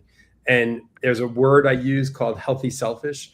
You need to be able to practice healthy selfish behavior. That's amazing. Please write that down. Healthy selfish. I like it. Yeah. Amanda, listening to these two gentlemen as they're obviously dropping some great tools for everybody to look into after the show. Did you think of anything that maybe they're talking about that you could agree with that might be able to help you? Well, I definitely think that you and Stacie have helped me tremendously, just introducing me to AI with AI. Was it AI Unlocked? Yeah. AI Unlocked. That opened a whole new gateway for me, and I've used it in so many different ways. It's really helped me to implement systems and help me solve problems that before I couldn't, but now I can do with ease. But I totally agree with you, Skye. I need some who's. But there's and I definitely need systems, Sam. I need all of this, and it would be great because I just spin my wheel. Well, I don't spin my wheels. I really get a lot done, but at the cost of just being exhausted all the time. And Amanda, what was your top sale this year? In residential or commercial? So far in commercial, I sold a $9.2 million shopping center. For residential right now, I think I'm at 7.8 for my top sale. But, can I ask you a quick question? Sure. If you were not so overwhelmed, could you actually do probably more business? Absolutely. I just need more hands. Yeah. And unfortunately, at the level that I'm playing at, I cannot find anyone that's willing to work. So here's the thing, Amanda, hire someone to hire the person. Yeah. Right? Hire someone to hire the person and take that off your plate even. Let's do it. Right? Done. Sammy, what was one of the tools that you implemented quickly, like a many chats or even a CRM or something? Was there something basic that wasn't super techy that you got instant impact from that you could share with everybody that's watching today? So just doing. All right, I'm going to go super. I'm going to flip it on you. So super tech is this. I tried every CRM for every contractor out there, and let me tell you, they do a lot of amazing things. Nothing does anything specific. So you got to take what you can get. However, building your own system on like a high level, it's called actually Go High Level. Very easy to do. All you have to do is go on there, go on Upwork, find yourself a nice person from Pakistan. They're very, very inexpensive. They'll build the whole thing out for you from anywhere from $4 to $20 an hour. And smart. Oh yeah, and then from there, I'm a paper guy and a board guy. So even though I have Builder Trend, you can see if you go on Builder Trend website that I'm their spokesperson for back in the day. They're very, very, very awesome for customer communication, letting customers know the scheduling, all that fun stuff, and then utilizing AI, ChatGPT for some of the smaller things. Of course, Claude Cowork or Claude Code is going to be your top notch. OpenClaw is a little security risk, but if I were me, I was to start new, I would start with Claude Cowork, and then if you're a little better, you're going to go Claude Code. So those are the things that you definitely want to work on. And that's what we're trying to do with the Los Angeles Tribune Podcast Network. We're trying to not just tell stories. We're trying to add value with books and tools that are actually being implemented by some of the highest level people in the country, even in the world right now. So we really appreciate you guys sharing. And this event's free. This was put on by the Los Angeles Tribune. Mm-hmm. So we're trying to give as many free events as we can every year. And thanks to you guys for being here. We're going to go around with one last question. It's going to be a little bit more fun, but we're going to go through to each person and give that last question. What do you let's see. I already picked on Skye twice, so I'll pick on Amanda. What do you believe today will become more important over the next 12 to 18 months? Oh, absolutely, personal brand. So, with AI being as wonderful as it is, you can basically clone yourself now. But to have that personal connection and those relationships, my whole business is relationships. And it's just super important to be able to stand out. And it's by caring and just going that extra mile. And even though you don't want to say yes to everything, I do anyway. But really, brand, and I think standing out and having something that just sets you apart from, the mass. Absolutely. So mixing your brand with heart coaching. So with that, we'll go to Skye next with the same question. Say the question again. What do you believe today will become even more important over the next 12 to 18 months? Presence. Mm-hmm. Very nice. Yeah. I think we are becoming so incredibly overwhelmed with information and with messages, and we are so inundated right now that I think it's drowning us. And so our presence will become the most important thing in the future. Skye, on that same topic, Stacie and I, because we're so deep into AI and everyone knows us for AI, we tell folks AI isn't to get you more free time to do less with your clients. AI is supposed to get you more human interaction, leading more with heart, not less with heart. So let that automation do the heavy lifting in the background. So folks like Amanda, you and Sam can be spending a lot more time in front of the clients and not doing those $20 to $25 an hour tedious jobs that you spoke about earlier, Skye. Sammy?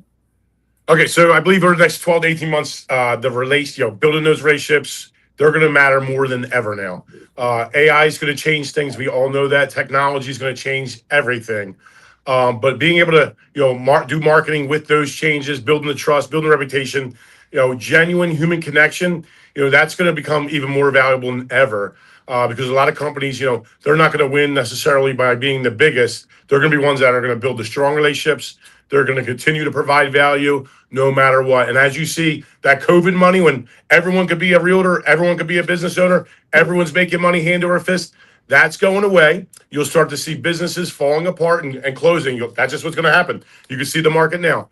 And the people that are going to shine are the people that want to do a good job have passion about their customers, their clients, and want to be able to build a lot more heavily. And then having those systems in place. I have a 42-point checklist for my builds, my rebuilds, my buy and flips. I have an 18-point checklist for a kitchen, and I go on forever. I'll cut it off, let you go back.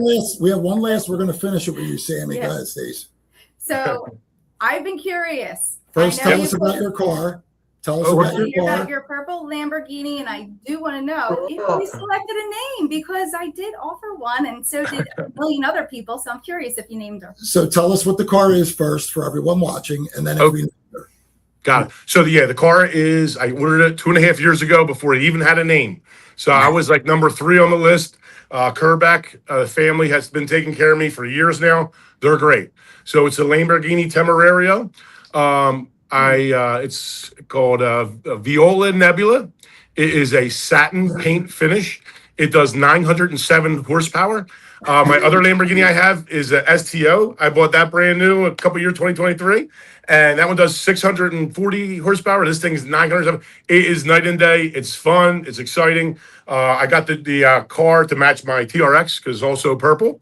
So we had Lamborghinis today. We had HGTV, American Dream, and we had a national coaching expert with Heart Coaching to join us today. The Los Angeles Tribune, the Hero Makers, and Bruno and Stacie from AI Unlock Media Company really appreciate you three and the 5 of us today. And we look forward to the next event, September 18th, with the Los Angeles Tribune Podcast Network. Thank you, everybody. And we're looking forward to the next panel. Thank you. Thanks, everyone. Great. Appreciate it. Thank you. Across the country and around the world, welcome to the Real Estate Summit. This is where vision meets momentum, where leaders, innovators, entrepreneurs, and real estate professionals gather to look beyond today's market and into the strategies shaping what comes next. Tonight, we step into a global conversation about leadership, innovation, real estate, media, and business growth in every city skyline, every new development, every emerging technology, and every bold decision. The future of real estate is being written by the people willing to think bigger. The Real Estate Summit brings that energy together in one world-class experience, designed for forward-focused professionals who are ready to connect, learn, and lead. This event is proudly brought to you by Hero Makers, Voice to Influence, and AI Unlocked Media, and proudly sponsored by the Los Angeles Tribune Podcast Network. As you enjoy the event, tell us where you're tuning in from. Across the country, across the industry, and around the world, your voice is part of the summit. Join the conversation, take notes, explore new ideas, discover new opportunities. Tonight is about more than information. It is about perspective. It is about possibility. It is about preparing for the future before it arrives. Thank you for being here, and thank you for being part of the Real Estate Summit. Enjoy the summit. We'll be right back. Stay tuned.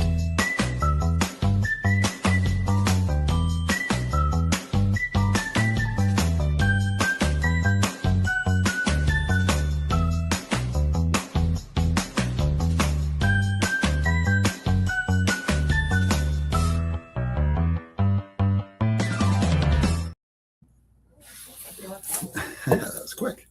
Here we are. Welcome, everybody. How's everybody doing today? We are so excited. We've been having so much fun with all of our guests on today. They have been so insightful, so informative, so impactful. And we have a next group that's ready to come up, and we're going to have a great time with them too. So let's welcome the next panel. Pat, John, Amy, Jay. Oh, what a great group. What a great group. Another panel of Titans over here. We are so excited to have you guys. Thank you, and we are honored.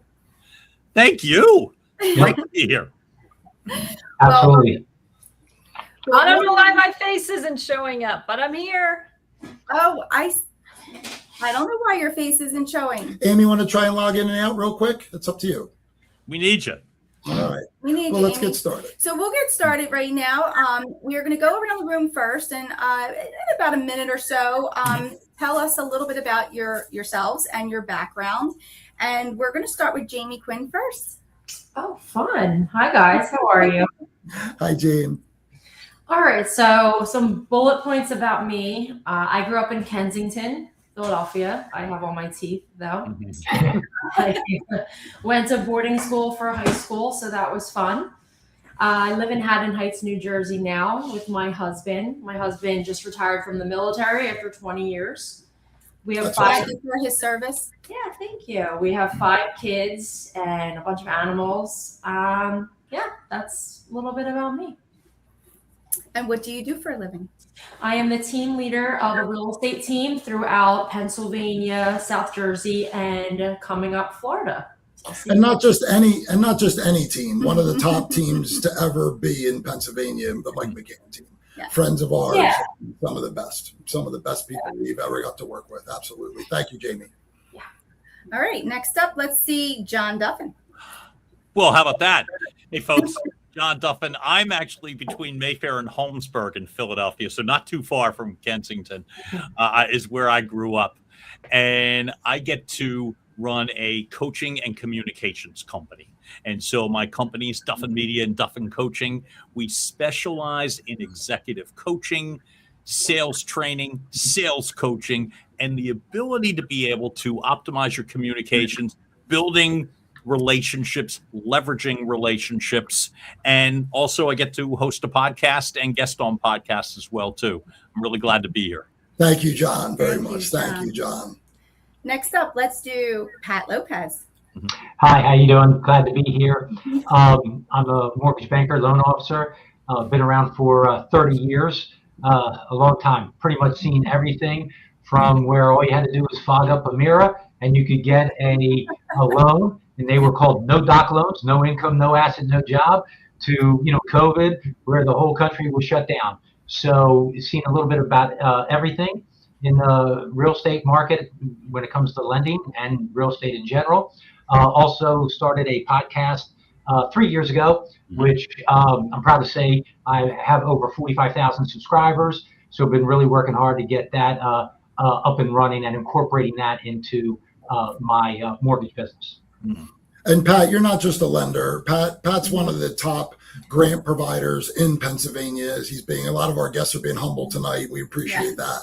But he works for Quinn Oak, and they're one of the top grant providers in our area, if not Pennsylvania. Absolutely extraordinary. Yeah. Amy, we saved the absolute most beautiful, one of our favorite people on the earth. Amy, the CEO of Star Power. Welcome to the show, Amy. Thank you so much, you guys. I feel bad. I'm not from Pennsylvania.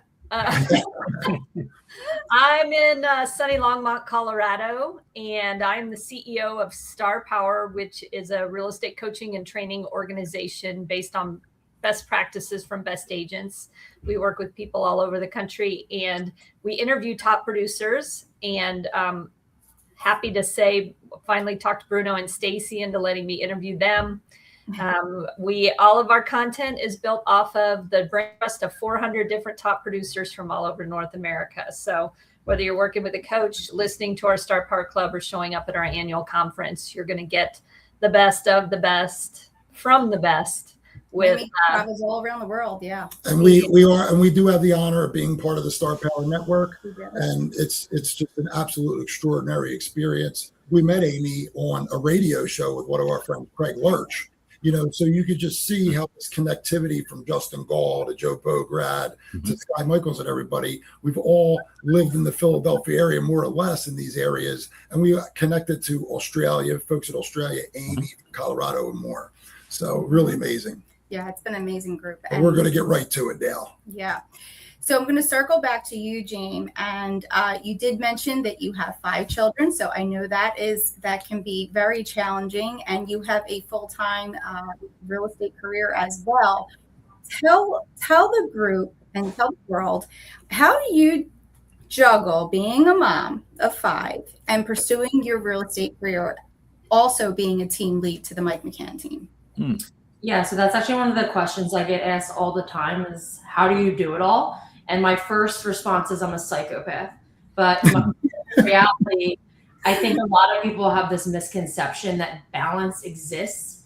And anybody that's in business or is a business owner, if you're obsessed with what you do, you just, there's no balance. It doesn't exist. So I don't think balance exists. I think at the end of the day, priorities exist. So there's days and weeks where my family gets more of me.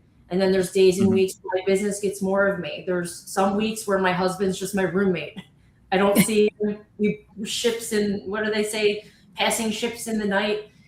There's just days or weeks that are like that. And so what I would encourage people to do is stop feeling guilty and stop trying to be in like two different places at once. So when I'm with my family, I'm with my family. I've decided that that is my family time. That can wait.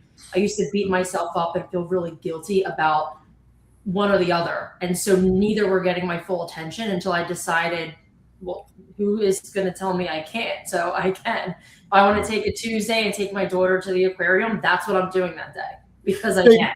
Dave, I'm going to go a little bit deeper on that with you because all the talking heads and all the gurus that we see, you know, they're screaming about life balance, but it seems like a lot of those folks already made it, right? A lot of those folks already have, you know, monster residual incomes and things. So I'm really glad that you brought that up because I don't think anybody that's been on the event tonight enjoys tremendous life balance. We're all out working very, very hard. But I think we're all servicing our communities. And I think we could all agree that when we're servicing our communities, it doesn't quite feel like as much work. You know what I mean? And so yeah, a few things like today kind of keep me grounded are I live by my calendar. So I schedule my date nights. They're all scheduled for the rest of the year. My mini vacations with my husband are scheduled the rest of the year. If it's in my calendar, it's just as important as a big meeting or a listing appointment. If it's in my calendar, I live by it. Thank you. Yeah. Thank you, Jamie. Yeah. That was great. We really wanted to hear from you about that. Yes. So the next question is going to go to our very good friend, John Duffin. John, you have such an interesting take on this conversation. From all these super high-level folks, you're an original communications expert, right? So what I'd like to ask you, John, is I don't know how far back we need to go. We probably only need to go back a year or two. Yeah. But if you were to go back 10 years or 15 years and the way you were teaching and showing people about communication versus the way you taught Stacie and I on some of the panels and some of your podcasts you brought us into. Yep. Can you explain the difference that you're seeing from a communications expert, not just a real estate person or a social media personality? I think the very first thing I think about, great question, by the way, and I'll say the very first thing I think about is you don't have, it is imperative that you educate, but you don't have to talk down to people thinking that nobody knows anything. One of the beautiful parts about technology, AI, the ability to learn quickly, is that you don't have to placate people.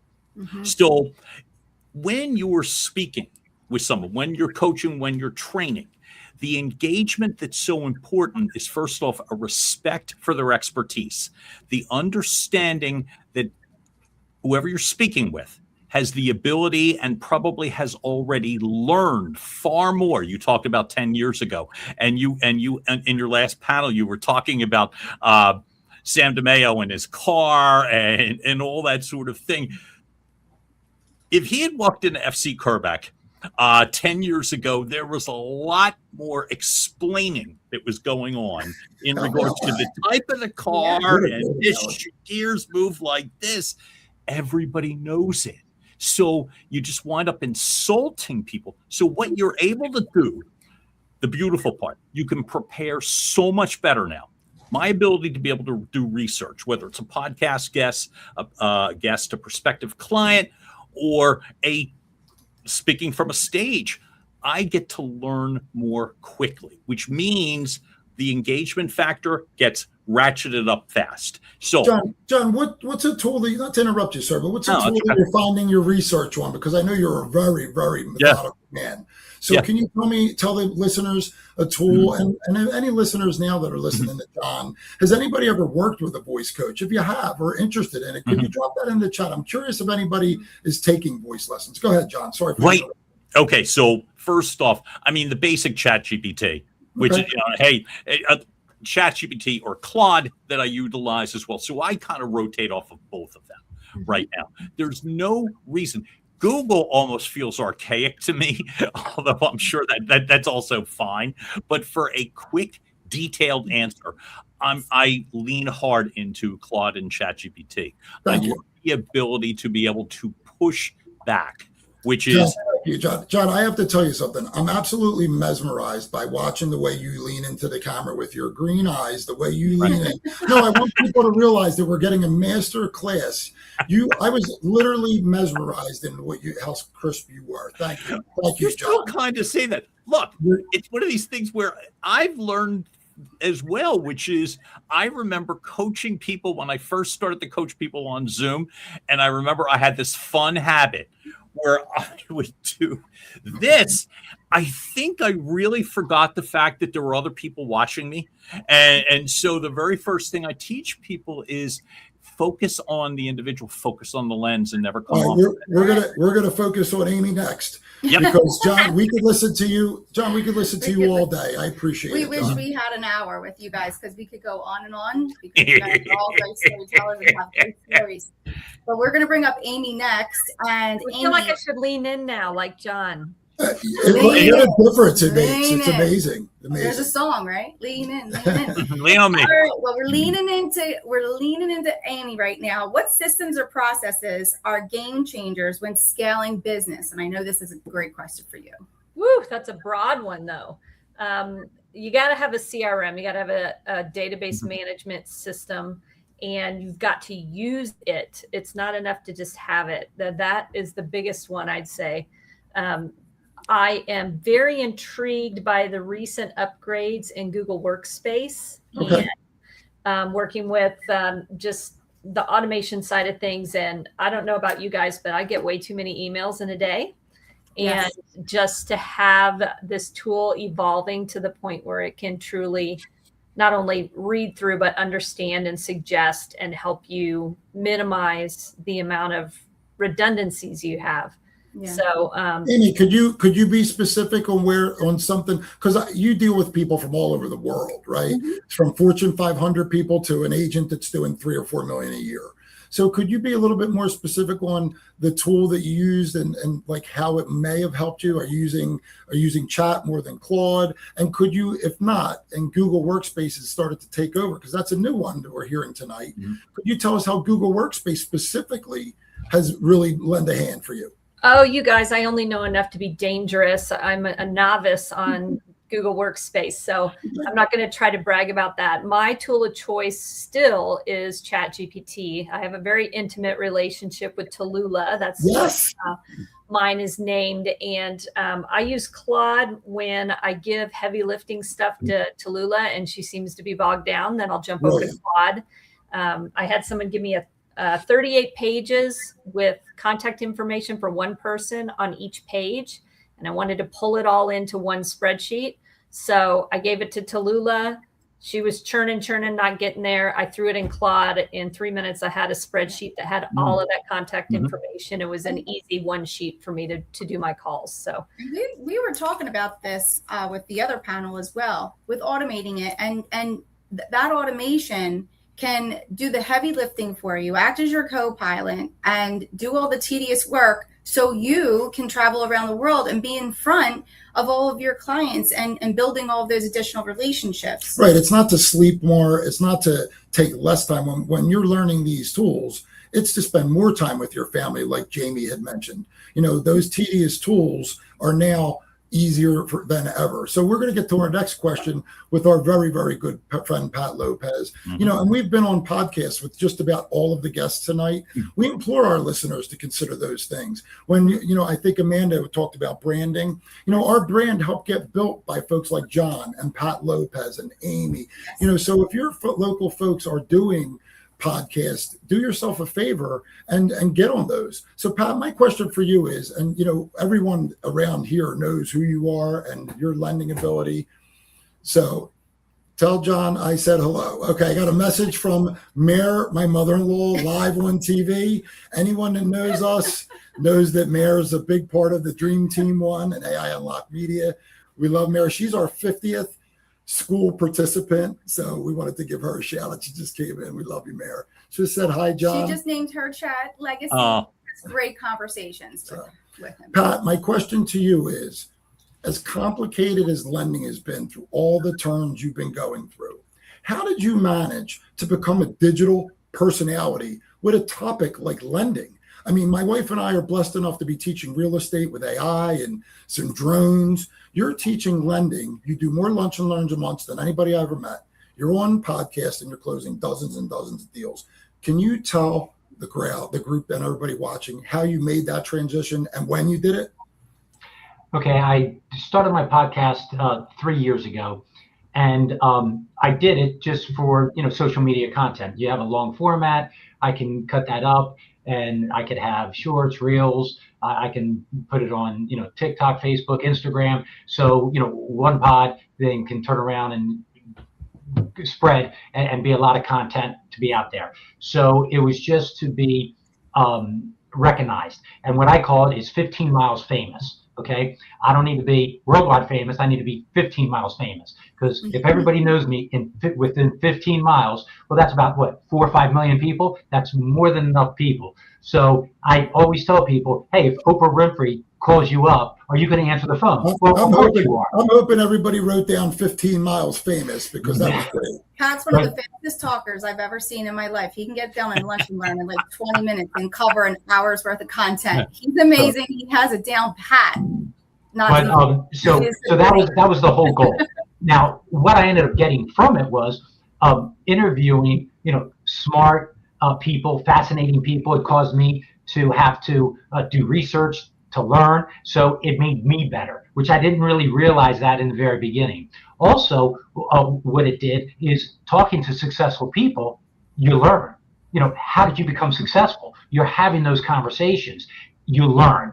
So the conversation of everything, and then I tried looking for unique. Like if I have an agent on, a real estate agent or a loan officer on, what's a catch? I interviewed one gentleman who also has a sports podcast and is on the news once a month, talking sports. So we went from, hey, talking real estate to we ended up talking about, how did you get on, Fox 29 News? That was amazing. That was amazing. Yeah, that's good. I want to pay you.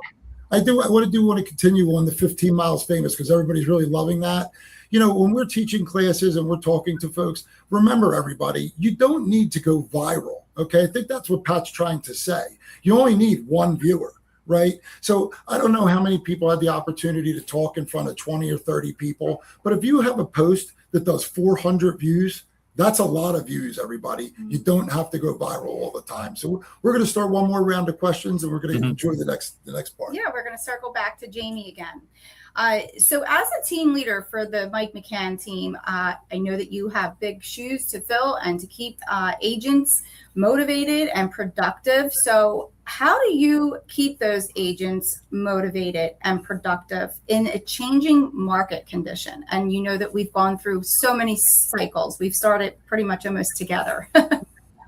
So I'm not a big fan of motivation. I think it's cheesy and icky. I don't think people need to be motivated. I think they just need to be reminded.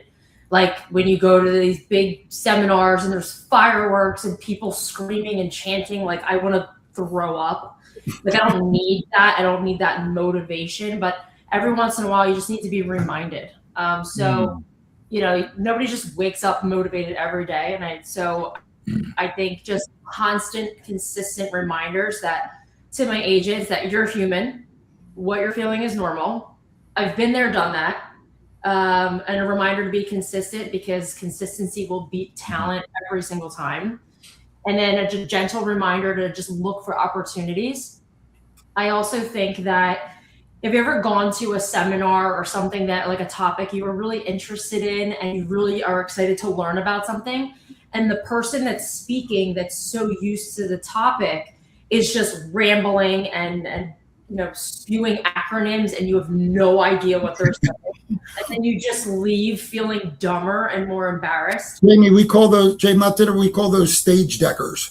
These are folks that just come with slide deckers. Yeah, they just come with a big slide deck and they talk faster with analogies and you have no idea. You're like, I feel dumber. So I a conscious effort in my trainings. When I'm speaking to people, I basically speak at a second grade reading level because that's how I understand things. So I also think that, you know, a lot of people think that, for instance, like celebrities are so out of reach, and in reality, they're just human. So I really try to be intentional about bringing a level of humility to what I do. Like, people might look at me now and think I have it together. Like, no, I don't have it together. I've been broke. I've had a car repossessed. You definitely have it together. We appreciate it. I've been there. So I try to remind my agents that, you know, I've been there. I remember being new. I remember being scared, and that's what I'm here for. So, so I wanted to bring Amy in on that. So Amy, because you have such a vast, you do so many different levels of events. We actually were going to be doing an in-person event with you. Could you explain now what you're seeing in the difference between doing the podcast in person versus the one-to-many idea? I know you were very bringing people to Colorado and filming them. Now you're doing some different broadcasting and things. You're starting to do things a little bit differently. So could you explain a little bit of the transition that you're making there as well? Absolutely. You know, I had to get out of my own way on what was going on and is going on in the training field.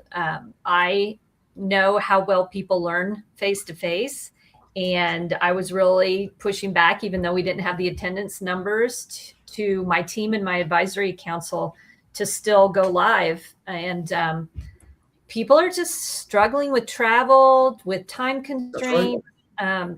And so you have to meet people where they're at. You do it with your real estate clients. Why wouldn't you do it in the training industry? And so we made a pretty big shift. We're doing all of our star interviews now on the Riverside platform, which is what we use for you guys, which gives us just incredible editing capabilities. And we've been really pleased with that.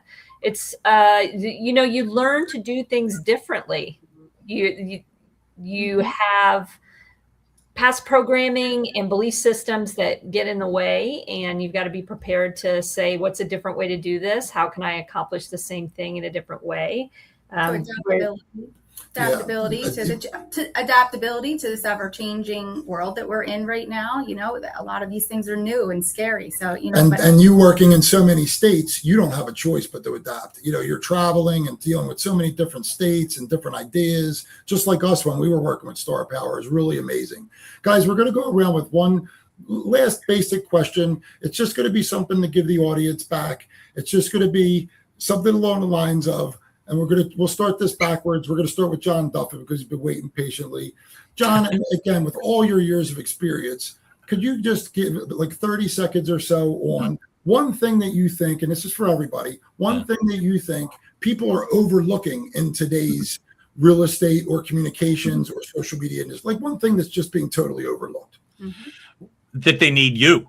That literally the people that they need you to be there. They need not just your CRMs, not just your technology. They need you. And so your ability to fully engage was brought up earlier in this panel, the ability to be able to listen, to fully comprehend what people are saying, and then to be able to use your, like for me, it would be a waste, my 25 years of expertise, if I didn't know anything. So it's my ability to be able to leverage my experience to listen to somebody well enough so that I can make a solution or a resource relatable. Thank you, John. Thank you, John. From Your Voice Recorded, your message received. Please look up Your Message Received. Wonderful podcast that we had a chance to be a part of. We're going to keep going backwards. Mr. Patrick Lopez from the Patrick Lopez Real Estate Show. Could you give the same to the same question, sir? 30 seconds. 30 seconds or less, sir. Yep. I think the most important thing today is I try doing the opposite of where everybody's at. So it's more human connection, as opposed to everybody's going digital. When you go, when I see somebody, hey, I just sold a house, on Facebook or Instagram, they're putting up a sign, that's just noise. People just go right through it, but if there's something personal, hey, little Johnny hit a home run, those kind of things, they're the ones that get all the views, and people still want validation. They still want to hear from you. So it doesn't matter if you're buying a And, house. and it you're sounds doing a like loan. that's a common theme, Patrick. It just sounds What? like through all the AI and all the technology, Don, we talked about this earlier, it's always going to be about the human connection. Jamie, we're going to get to you next. Sure. So I'll just kind of rattle a few off. One, fill your pipeline, meet more people, add more value. If you fill your pipeline, you will become recession proof. Two, your mindset every day. You have to just decide to get over it. If you're having a rough thing, feel it. 30, the faster you get over it, the faster you'll excel. Never stop learning. Like AI, things change all the time. You always have to keep learning. Stop waiting to be ready. I jump out of the plane and then I build a plane on the way down, and it's way better that way. That's amazing, Jamie. We really I love that one. Amy, that was great. There We you want go. to finish it up with Amy, the CEO of Star Power out of Denver, Colorado. Thank you so much, Amy. You're going to finish us off tonight. Well, I'm not going to repeat everything everyone else said. My big soapbox is get on the freaking phone and talk to people. This is a relationship business. I don't know what the roadblock is for a vast majority of people in all of our collective industries. Humans need to talk to humans. So rebuild those connections and nurture the relationships. Thank you so much, That Amy. is awesome. And we're going to be finishing up tonight with a wonderful panel of guests. We hope you all took notes. We're Bruno and Stacie of AI Unlocked Media, and we're looking forward to continuing the Los Angeles Tribune Podcast Network's Real Estate Summit. Thank you so much, everybody. guys. Have a great we had evening. a great time. Thank you. Across the country and around the world, welcome to the Real Estate Summit. This is where vision meets momentum, where leaders, innovators, entrepreneurs, and real estate professionals gather to look beyond today's market and into the strategies shaping what comes next. Tonight, we step into a global conversation about leadership, innovation, real estate, media, and business growth in every city skyline, every new development, every emerging technology, and every bold decision. The future of real estate is being written by the people willing to think bigger. The Real Estate Summit brings that energy together in one world-class experience, designed for forward-focused professionals who are ready to connect, learn, and lead. This event is proudly brought to you by Hero Makers, Voice to Influence, and AI Unlocked Media, and proudly sponsored by the Los Angeles Tribune Podcast Network. As you enjoy the event, tell us where you're tuning in from. Across the country, across the industry, and around the world, your voice is part of the summit.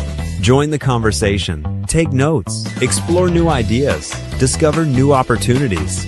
Tonight is about more than information. It is about perspective. It is about possibility. It is about preparing for the future before it arrives. Thank you for being here, and thank you for being part of the Real Estate Summit. Enjoy the summit. We'll be right back. Stay tuned.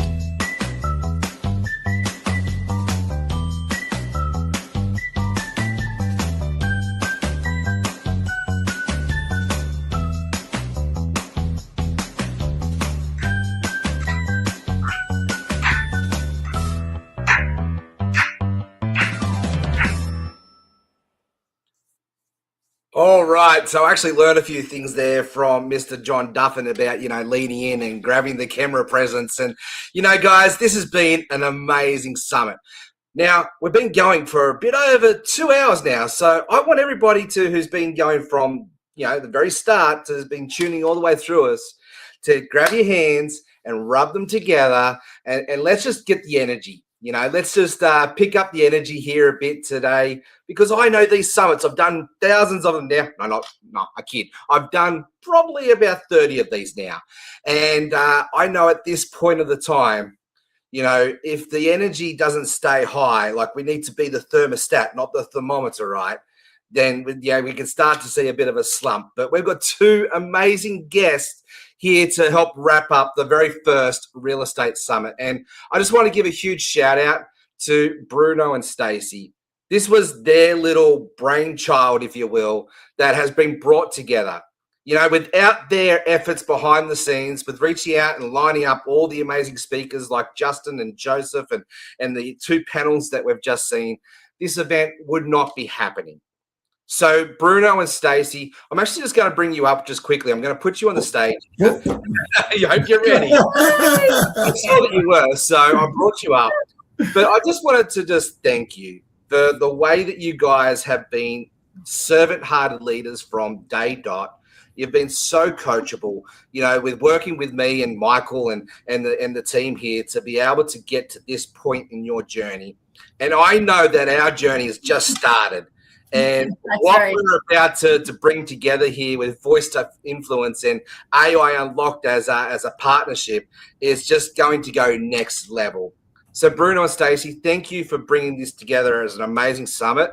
And I know Mr. Michael Silvers has had a lot of mentoring in the back there. So we'll give thanks to Michael as well.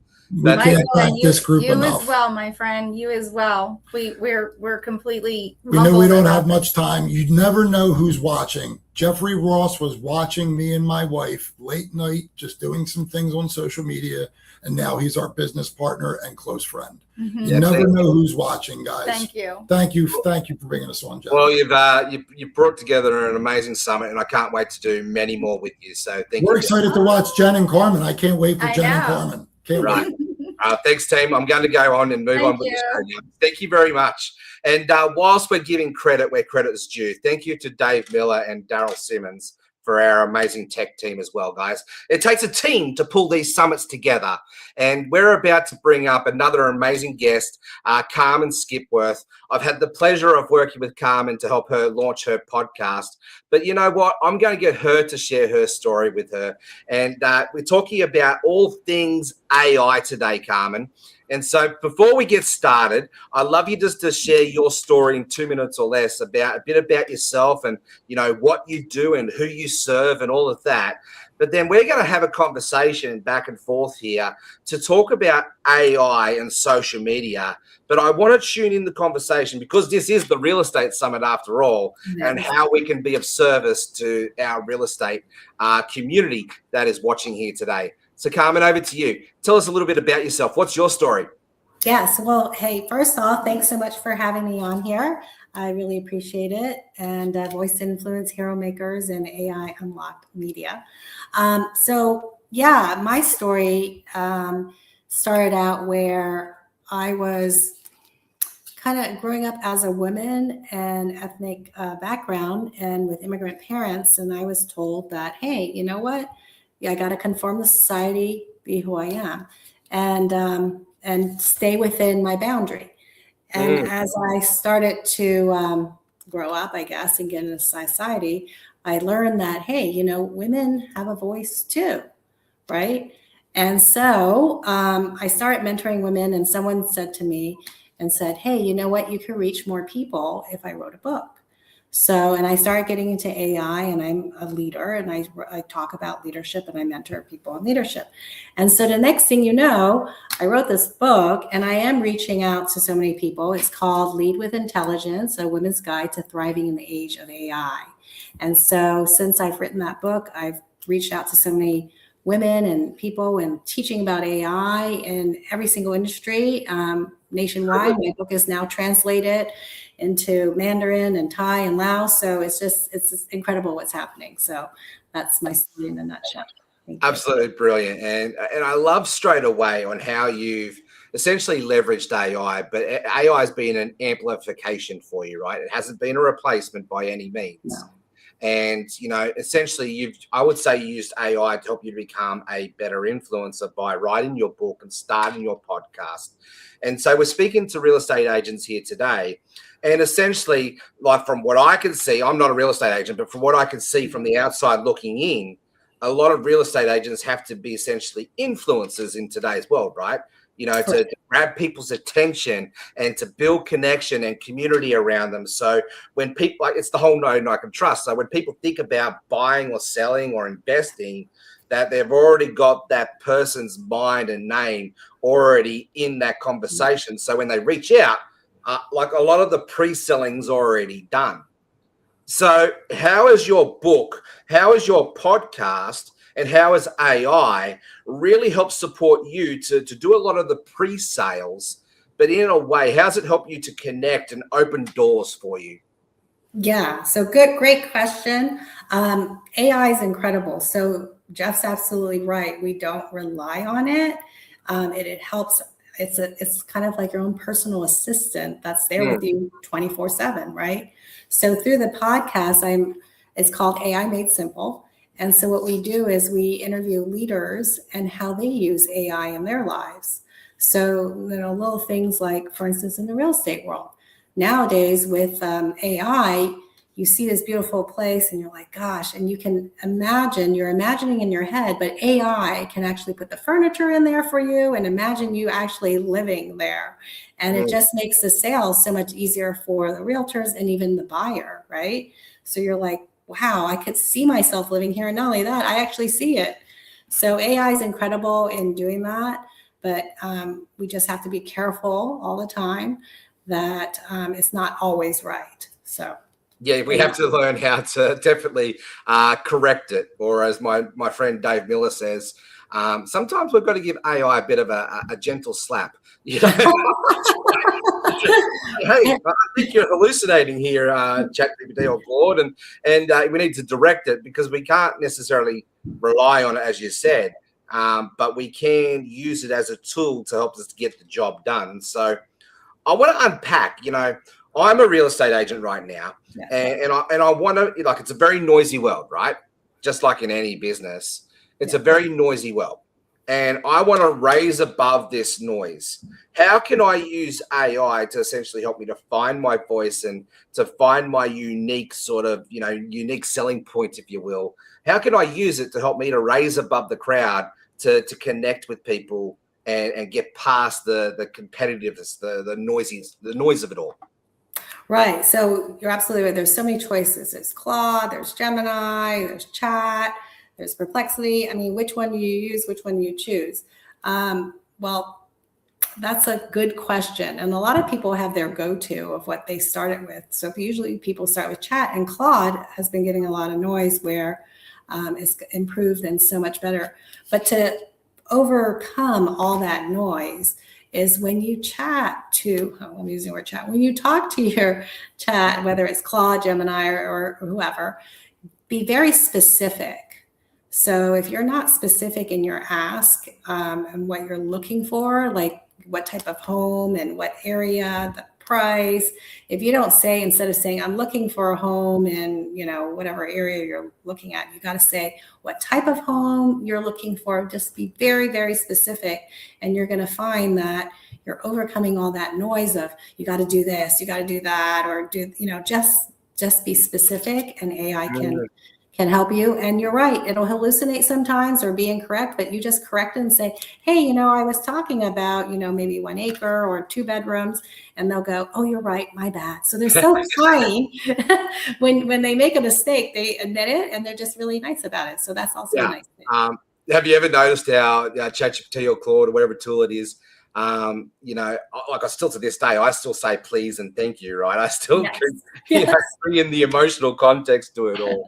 If someone says to me AI doesn't have emotion, and I say, well, maybe it can mimic emotion. It might not have emotion, but it definitely can mimic it. How can we use it to do market research today? Like I find, especially as a sales guy, right? Real estate agent and sales is pretty much interchangeable, right? So correct. I find that the more research I can do on a prospect, like Michael and I are doing these discovery calls at the moment, we're actually using AI to set the calls up for us and do that initial qualification. Yes. But then even when I'm doing a podcast interview or a summit or a discovery call, I go and do a little bit of research and leverage AI to give me, be informed so I can be empowered and I can be equipped. How do you use AI to do that? And how could you coach someone to learn how to master the market research side of the conversation? Yeah, very good question on how do you market and research on AI. So back in the days, we used to use like Google or Bing, and you just kind of say, do a search and it could answer. Well, with AI, they're really smart because think about it, it's like a whole brain full of data. So whatever you want to ask, it's going to know like that. And it's pretty quick. So for instance, over here, I'll do research on AI, real estate, and then it'll ask you questions along the way, which is nice. So it'll help narrow things down. And like on a podcast, let's say I was interviewing Jeff, I put Jeff in there, what are his points? What do you want to talk about? And if you don't really know, AI also asks you questions too to help you figure out what you want to ask. But always check. Some people kind of depend on it and they just say, oh, I got my thing on Jeff, and then they find out it's Jeff Ross from somewhere else. So please always check. There is a famous, Canadian comedian that's named Jeff Ross, and people confuse me with that all the time. But I ain't that guy. Right. So if I started asking Jeff about could be a comedian, he'd be like, so always check is what I'm saying, so you don't have those moments. Yeah, for sure. And so how can we, start to master the nuances of it all, right? Because you and I, we know those quirks. We know that those little prompting nuances. Let's talk to someone, because let's face it, 95% of the business population still doesn't really know how to leverage AI, right? It was only 3%, now it's 5%. And so the mainstream's starting to come into it. But we've got some really amazing people here as real estate agents, being the Real Estate Summit. And they probably know about it. They probably can see that their competitors are starting to leverage it to get ahead of the curve. I know that your podcast is all about AI simplified. So what are some of the coaching tips? If someone who's just getting started, they might be a little bit overwhelmed, how can we help them get past that overwhelm? And how can we help them point them in the right direction? Because I love what Bruno and Stacie are doing with AI Unlocked. I love what you are doing with, your podcast, AI Simplified. So what are some of the coaching tips now? Here's the mic, the opportunity for you just to spend, a good 5 minutes here on being the coach. So over to you, Carmen. Yeah. No. Are you there? Yeah. Sorry, you were fading out on the thing. Yeah. No. Tips that I usually tell people in terms of using AI and how to use it is be authentic. If you're authentic with the AI, you'll get some authentic answers. Hard to believe, but it's becoming pretty good in terms of answering questions. Stay focused. Like I said, make sure you just continuously ask questions. The more questions you ask, the more information you get, the better the answer. And I noticed, bring it to the real estate, like you're saying it's increase in people using AI. Well, like Zillow and Redfin and all that, they have a component of AI in there right now too, which would help you, narrow down what you're looking for. Because I know back in the days, if I was doing research on something, I sometimes I don't even know where to start, like you said. And so by starting out with general questions and narrowing it down, being specific. And again, AI will ask you questions, but it seems like most tools now have AI incorporated in it. And don't be afraid to use it. That's the thing. It's there. Look for it. And just, use it, and you're going to find that your answers are going to be even better than what you thought. Yeah. And I found as a leader in business and in communities around, as a church leader, as an affiliate marketer, as a father, learning how to become a better leader, right? And John Maxwell says leadership is influence, nothing more, nothing less, And so, the other saying too is readers are leaders and leaders are readers, But I've got to be honest with you, and I'll tell you a little secret. I actually don't like reading. My ADHD squirrel brain can't sit still for long enough. But I love using AI to cheat a little bit, to get a synopsis or give me the bullet points, the golden nuggets, the wisdom out of each book, and start to give me what I need in bite-sized consumable bits for me to help me to understand it and, use my ADHD brain and process it right. So, I love how AI can help us cheat a little bit, right? So how have you used AI to help you to cheat? Oh my God, it's so funny. That's exactly what I do sometimes, right? Like, right. And then, love it. I know. So, we are in such a world where we are just constantly busy, and it doesn't seem like we have enough time to do a lot of these things. So that's why audio is coming in. You can now, I don't know about you, but a lot of people are talking to their chats instead of typing. You can just talk to them and say, hey, give me a summary of today's emails, which of the emails would be important that I need to respond to. It's just incredible what AI can do and help you become more efficient. But yeah, speaking your AI, audiobooks, like you said, podcasts are just everything can be summarized for you these days. It's just incredible. I mean, it just keeps changing. And now Claude is merged in with all these other ones that what you had to do in the past, a little of each, can just now be done with one chat. It's so just use the AI, play with it, talk to it. Someone even predicted keyboards might be gone someday because we'll just be talking to it. You know what? I probably agree with that because I don't use keyboards much anymore. I try to avoid it like the plague where I can because I got fat fingers and I can't spell. But that's it's got for AI to help me in that space. Another little cheat that I've used is you can take a photo of your fridge and your pantry and you can say, look, hey, Chatty, this is all the ingredients that I have in our house. Let's do a bit of a meal plan. Let's do a bit of a shopping list. I'm actually wanting to eat healthy. So tell me what I need to get removed out of there. And so it can now, read photos and take that instruction.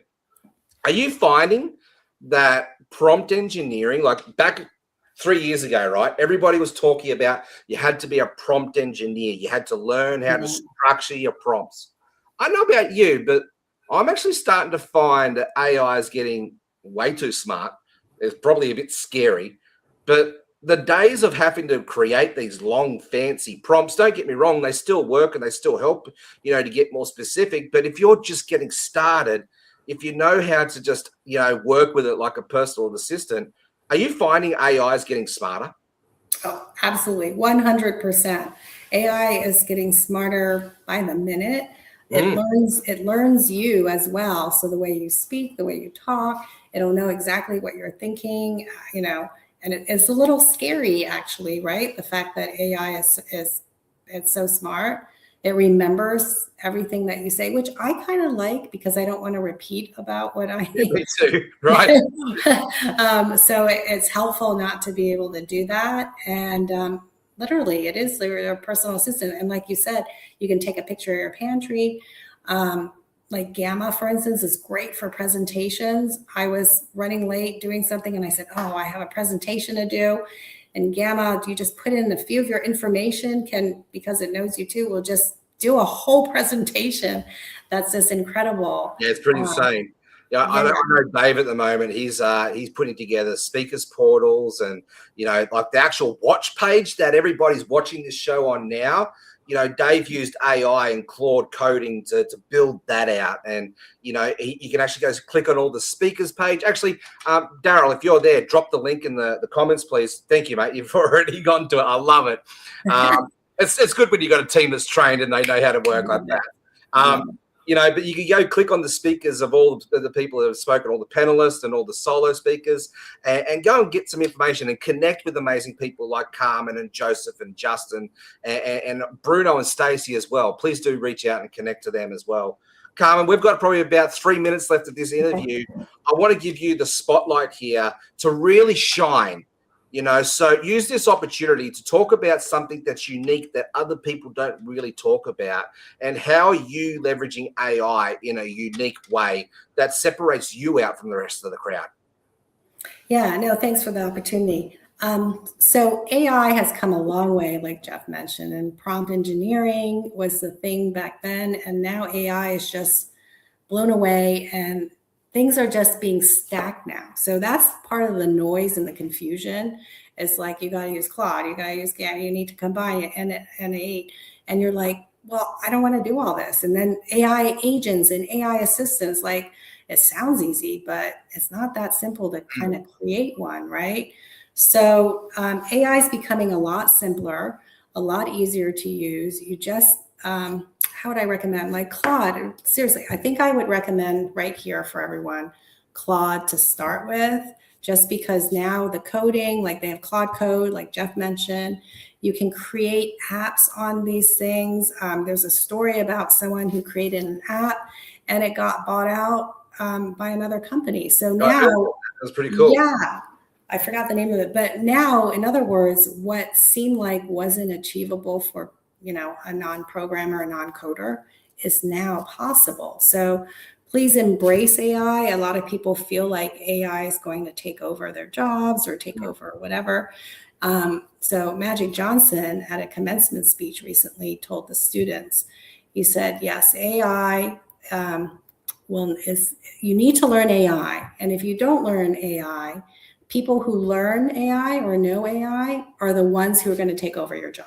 100%. So, right? It's not AI. It's the people who know how to use it. Yeah, it's the humans who are going to be smart enough to get the early advantage, if you will. I'm even teaching my 13 and 14-year-old son, my 9-year-old son now, how to leverage these tools. And, I think content creation is one of those tools that, those skills that is going to go through for the next foreseeable future, for at least the next 20, 30, 40 years. And AI, for me as a content creator, has supported that journey and just 10x the journey instead, and made it, that speed to implementation game a lot faster. Carmen, absolutely brilliant interview, as always. I love these when we start to do them and we start to really jive off each other because we know each other and we can connect, relate, and resonate with each other. And it's brilliant. So, Carmen, before we wrap up, where can people find you and how can they connect with you? Yeah, so feel free to go. My website is, you can email me, carmen@leadwithcarmen.com. So it's quite simple, leadwithcarmen.com, and you'll see all the offerings I have, and join my community and learn my little AI tips that I give out occasionally. So thank you, Jeff, for having me, and thanks for the opportunity, everyone. No, and thank you very much, Carmen. So we're going to move on, team. So thank you very much. We are going to head to a commercial. So, Dazza, if you're ready there, just wait for my prompt, mate. We will go to commercial. But before we do that, I want to talk about what Michael and I and the rest of the team are really, really passionate about. And that is helping influencers and leaders like Bruno and Stacie, like Carmen, like, who else have I got off the top of my head? I've gone blank. Joy Nichols, just a few of our other amazing community here in Voice to Influence. It's about leadership. It's about influence. It's about helping you to find your voice, essentially, right? Because when we find our voice, when we find that thing that we become obsessed, purpose-driven about, we can then come into a space of servant-hearted leadership.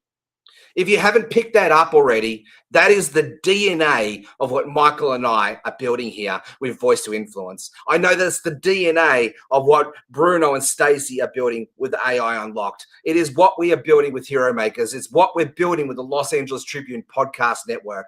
And if you would like to come be a part of this community, then you really do need to come join our Voice to Influence. It's just $30 a month. Or if you want to be like me, I'm Scottish. I'm always looking for the best deal. It's only $300 for the year. I think that's a no-brainer if you ask me. For $300 a year, you can get access to me as your mentor, Michael as a coach and a mentor. We might even bring in people like Dr. Joseph McClendon III, Mary Glorifield, who spoke on stages with, who has helped Tony Robbins speak on stages all around the world. Dr. Joseph McClendon, he is the world's renowned neuropsychologist in the neuroencoding space. We also are connected with people like Jim Quick. And, it's thanks to Michael Silvers, who has brought me in under his wing. He's now my business partner, but he started off as my mentor only about 2.5 years ago. And when you could just say yes, when you could just be of service, this is what looks like this is happening. We have the opportunities for growth for anybody who is hungry. And let's stop trying to do it on our own. You just heard from Carmen, right? AI is a great amplifier, and Carmen's part of our community. She's here building with us. We're building together. It really is that rising tides raise all ships. It's what I would call an incubator, if you will. So no matter where you are on your journey, whether you're just getting started, whether you're a seasoned pro and you're sick of doing it on your own, if you want to get connections that open doors and help you to start your podcast or amplify your podcast or your book or whatever that looks like, then you really do need to be in Voice to Influence for just $30 a month or $300 for the year. I know that Daryl has already dropped the link there. Make sure that you jump on that right away. And if you're watching the replay later on, we're still going to be there thriving along. Right now, we just started. There's probably about 40, 50 people in the community. But wait, watch this space. It won't be very long. There will be hundreds, if not thousands of people in this community. And this will be the place to come play and build your influence. Essentially, become a better leader and become more effective at your role. So, Daryl, let's head to commercial, and then we're going to bring up our next amazing guest here to wrap up the very first Real Estate Summit. Let's go to commercial.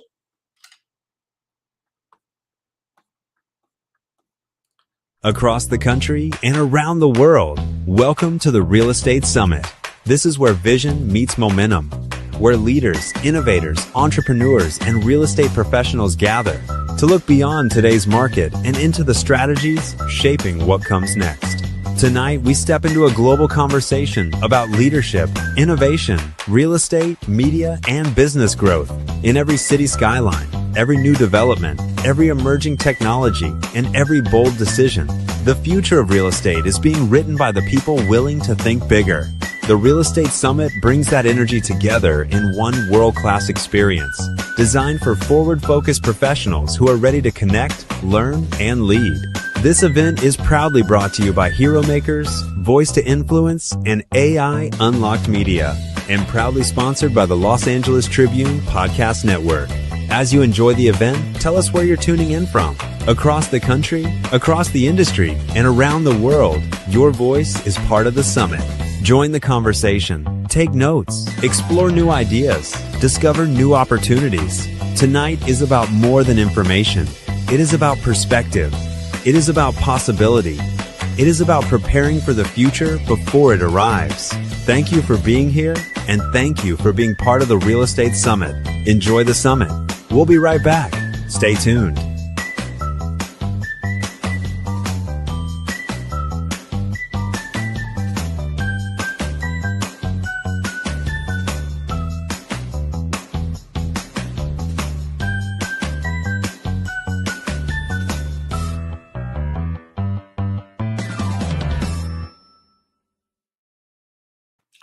Oops, I'm live. That music's actually quite groovy. You got a bit of a clap going along with it. It's quite cool. Hey, Bruno, well done for bringing that amazing commercial together.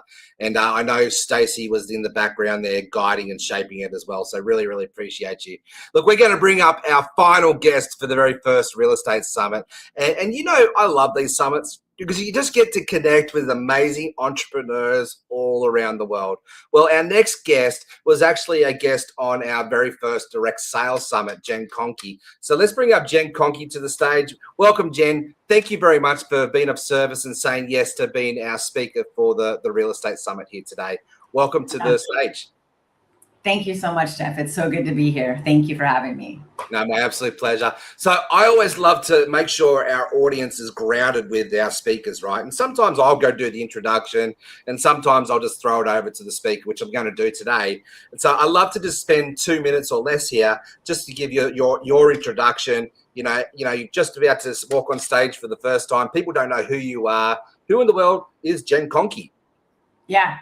So I'm a wealth strategist. I identify as a wealth circulator, and my pronouns are Ching. So there's that. I started back in real estate back in 2001, and really just from there built a portfolio of over 2,500 doors, 4 mobile home parks, an RV rental business, an Airbnb business, a motel. I mean, you name it, I got addicted to it. And I really was passionate about income producing assets. That was the first business I ever created. I've gone on to create 3 more multi-million-dollar businesses. I have a 7-figure business, an 8-figure business, a 9-figure business.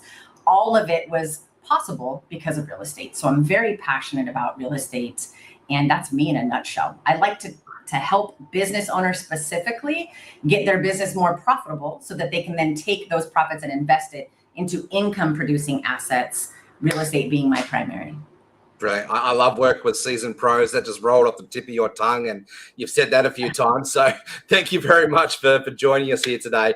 So you'd be someone who would probably would say they've got their finger on the pulse with the industry, right? You've probably been in the industry long enough. You can see the writing on the wall, the upswings, the downswings, and everything else coming into space. What is your prediction for real estate as an industry for the next 5 years or so? I think that the best moving asset class that if you're not in it, you need to get in it is apartment buildings. Commercial real estate is the future. When I look at the economy, Jeff, which I look at it every month, I'm constantly looking at what's going on with interest rates, what's going on in different markets. How can we be in a market that's recession proof as much as possible? And one of the biggest things that I see is as inflation goes up and unemployment goes up, we reach something that, dare I say, stagflation. And stagflation is something that is a little bit dangerous. And I think that we might be heading there, and there's things that they will put into place that they can correct that. Right. However, whether it's stagflation, recession, however you want to review it, define it, the number one thing to do is to get into a hard asset, something that can't be printed, like they print money, 2008 crash, COVID pandemic, printing money has become a thing. So I want to put my money and hedge against inflation. I want to put it into hard assets that can't be printed, and that is apartment buildings. So if you're not in that, you got to get in it. Interesting. So for someone who's just getting started and looking at this space, what would you recommend that they do to get prepared and equipped essentially for well, everybody's talking, every economist you talk to, there is a downturn coming. There is pressure coming. AI is disrupting the world. We can't ignore it, right? So what would be someone like myself who's not in real estate, what would be some advice that you would give someone to help get into that space and do it in a way that is smart, not reckless? Yeah. So I'm going to be really direct and really honest. A lot of people that are in my shoes, I've got over 2,500 rentals. When I say that, a lot of people think, oh, I got to go big. Don't focus on going big first. Because if you do that, if you try to go into apartments and get into 100 unit, you don't have the experience yet. The bank's not going to lend to you. So I have a very specific system that we use, and we've been using it for over 11 years now. It's a joint venture model. And what we do is we encourage you to go find a 2 to 10 unit first, lock that up, learn how to operate it. And then from there, double the door count and stair step your way into a larger asset. We actually have a lot of free resources where we guide people through that. If anybody was interested, you could reach out to me. But if you start with a 2 to 10 unit, that is something that's manageable, that if you made a mistake, it's a smaller mistake. There's only 5 digits in the number with 1 comma. As you continue to scale up and get into larger apartments, those mistakes have 2 commas in them, and we want to avoid those, right? So you want to cut your teeth on smaller assets, learn how to manage it, learn how to operate it so it's profitable so that you can continue to rinse and repeat and scale. Yeah, I love that. And so let's switch gears for a second. Let's talk about sales and how sales has, it's an essential skill, I believe, for survival in any business. And, sales has done me very, very well. And it sounds like it's done for you as well. What would you say to someone who's entrepreneurial, they're just getting started? How would you teach them to really dive into sales and master that game? It comes down to one thing, Jeff, and that is active listening. And it's something that they stop teaching it post kindergarten. And I believe it's something that should be taught all the way through 12th grade. You got to listen to people if you want to sell them something. And I like to look at it, not calling it sales. I call it influence. And I call it sales as service, if you will. So if I know what problem you're facing, and I know it so deeply because I've asked open-ended questions to surface it and get to the bottom of it, I will understand the problem better. And then I can prescribe or diagnose, or prescribe based on the diagnosis, what you need to do first, second, and third. And it's really certainty that people are looking for. We do everything for an emotion, right? Yeah. So when people are looking for a solution to their problem, the emotion they're trying to move away from is the pain. And if you can identify what that specific pain is and provide them with a very prescriptive, here's what you really need to do solution, it's a no-brainer. And now they trust you because you've actually solved their problem. You served them. And once you've solved their first problem, you're going to help them solve their next logical problem. Right. So it's about, I love how you said it's about influence, because I totally agree with you on that. And influence essentially is leadership. Now let's break down influence, one professional to another. I loved how you start to think about influence essentially as intimacy, into me see, which then helps you to develop a trust because people start to connect, relate, and resonate with you. I don't like the whole know, like, and trust you. I think it's much deeper than that. And when you can get to that space, people will buy from you because you're of service, because you're just, the trust is formed there and you're building a solution, right? So how do you connect, relate, resonate with people? How do you build that trust and that through that intimacy? What do you do? The first thing that I do when I'm connecting with somebody is try to find out more about them. As human beings, psychologically, we are self-absorbed. And I don't mean that in a bad way, but we are very much focused on, our brain is wired for survival, at least one part of our brain. Ego's Right. there. It can be used as a healthy thing or as a toxic thing. Correct. So everybody is most interested in themselves. And in my line of work, I like to help business owners with their CEO identity, their mindset, and they really love to know how they're wired. So if I can identify how are they wired, what's their behavior, what's their pattern that is causing them to bump up against this ceiling, and that might be causing or contributing to the problem, because I'm knowing them first, I'm asking about them before telling them about me. They're gonna open up more because they know that I'm a safe space. And I truly am not doing that from a position of, oh, now I got you, and now I'm gonna tell you about me. I wanna know about this person as a human being, as a business owner, as a family person, because a lot of times when we're running a business or we're trying to do something along those lines to go to the next level, to achieve something, we will hit a constraint, we will hit a hurdle. And when we're doing that, there's things that happen because there's many different hats that we wear. So the personal hat of why can't I accomplish this starts to affect the psyche. From there, it starts to affect, God, am I going to be loved, or am I going to be enough for my spouse? If you have a spouse, then it affects that relationship. It affects your relationship as a parent. I want to deeply understand that person as an individual. How is their current problem impacting them? How is it impacting their relationship or marriage? How is it impacting their relationship with their children or friends and extended family? And how is it impacting their ability to get the result that they're striving for? Once I understand that and get them to open up, it's all about them is what I'm trying to do. I make it very little about me. And that's my secret, is because I truly just want to help them. That's a skill in itself, right? So how does one develop that skill? Active listening. So active listening, right? Asking questions and listening. The best tip that I could give you to practice your active listening is to look at the questions that you ask. Really assess them. If you are asking questions that are a yes or no, people aren't going to open up. If you ask open-ended questions, so tell me about what's going on in your life. How is that impacting you? How is that impacting you personally? How's that impacting your relationship? How's it impacting your business, your revenue, your relationship with your kids? Are you able to go to the soccer games? I'm asking these open-ended questions to get answers, and then I'm dwindling it down with a few yes or no questions, just so I can filter the conversation and understand what might be their first priority that I could help them solve. Then what's the next, what's the third, but what's the most pressing 80% of their problem that I can fix or help them with right now in this moment is what I'm listening for. You can do the same thing by asking open-ended questions, the occasional closed-ended, which leads towards a yes or no. Now you're filtering and you're listening. And the biggest tip that I can give you is that we all have a preferred communication style. And a lot of people don't recognize that. So for example, we're either visual, auditory, kinesthetic, or we're auditory digital. When you can hear somebody's words, they might say something like, oh, I see what you mean. Or, oh, I hear you on that one. Or, oh man, I feel that.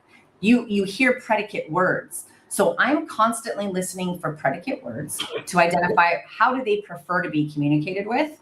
Then I will adjust my style for them. That's critical in sales. It's critical in negotiations. It's critical in leadership to listen so intuitively that you hear the words they're using, while also body language is 55% of communication. Watching their body language, tonality is 38%, listening for the tone, only 7% is words.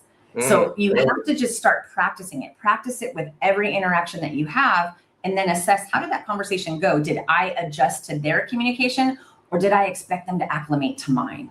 Because anytime you expect them to acclimate to yours, that's not the process of rapport.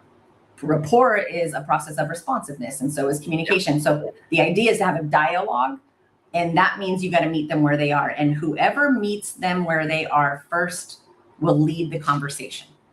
I love that. Whoever meets them first, they'll lead the conversation.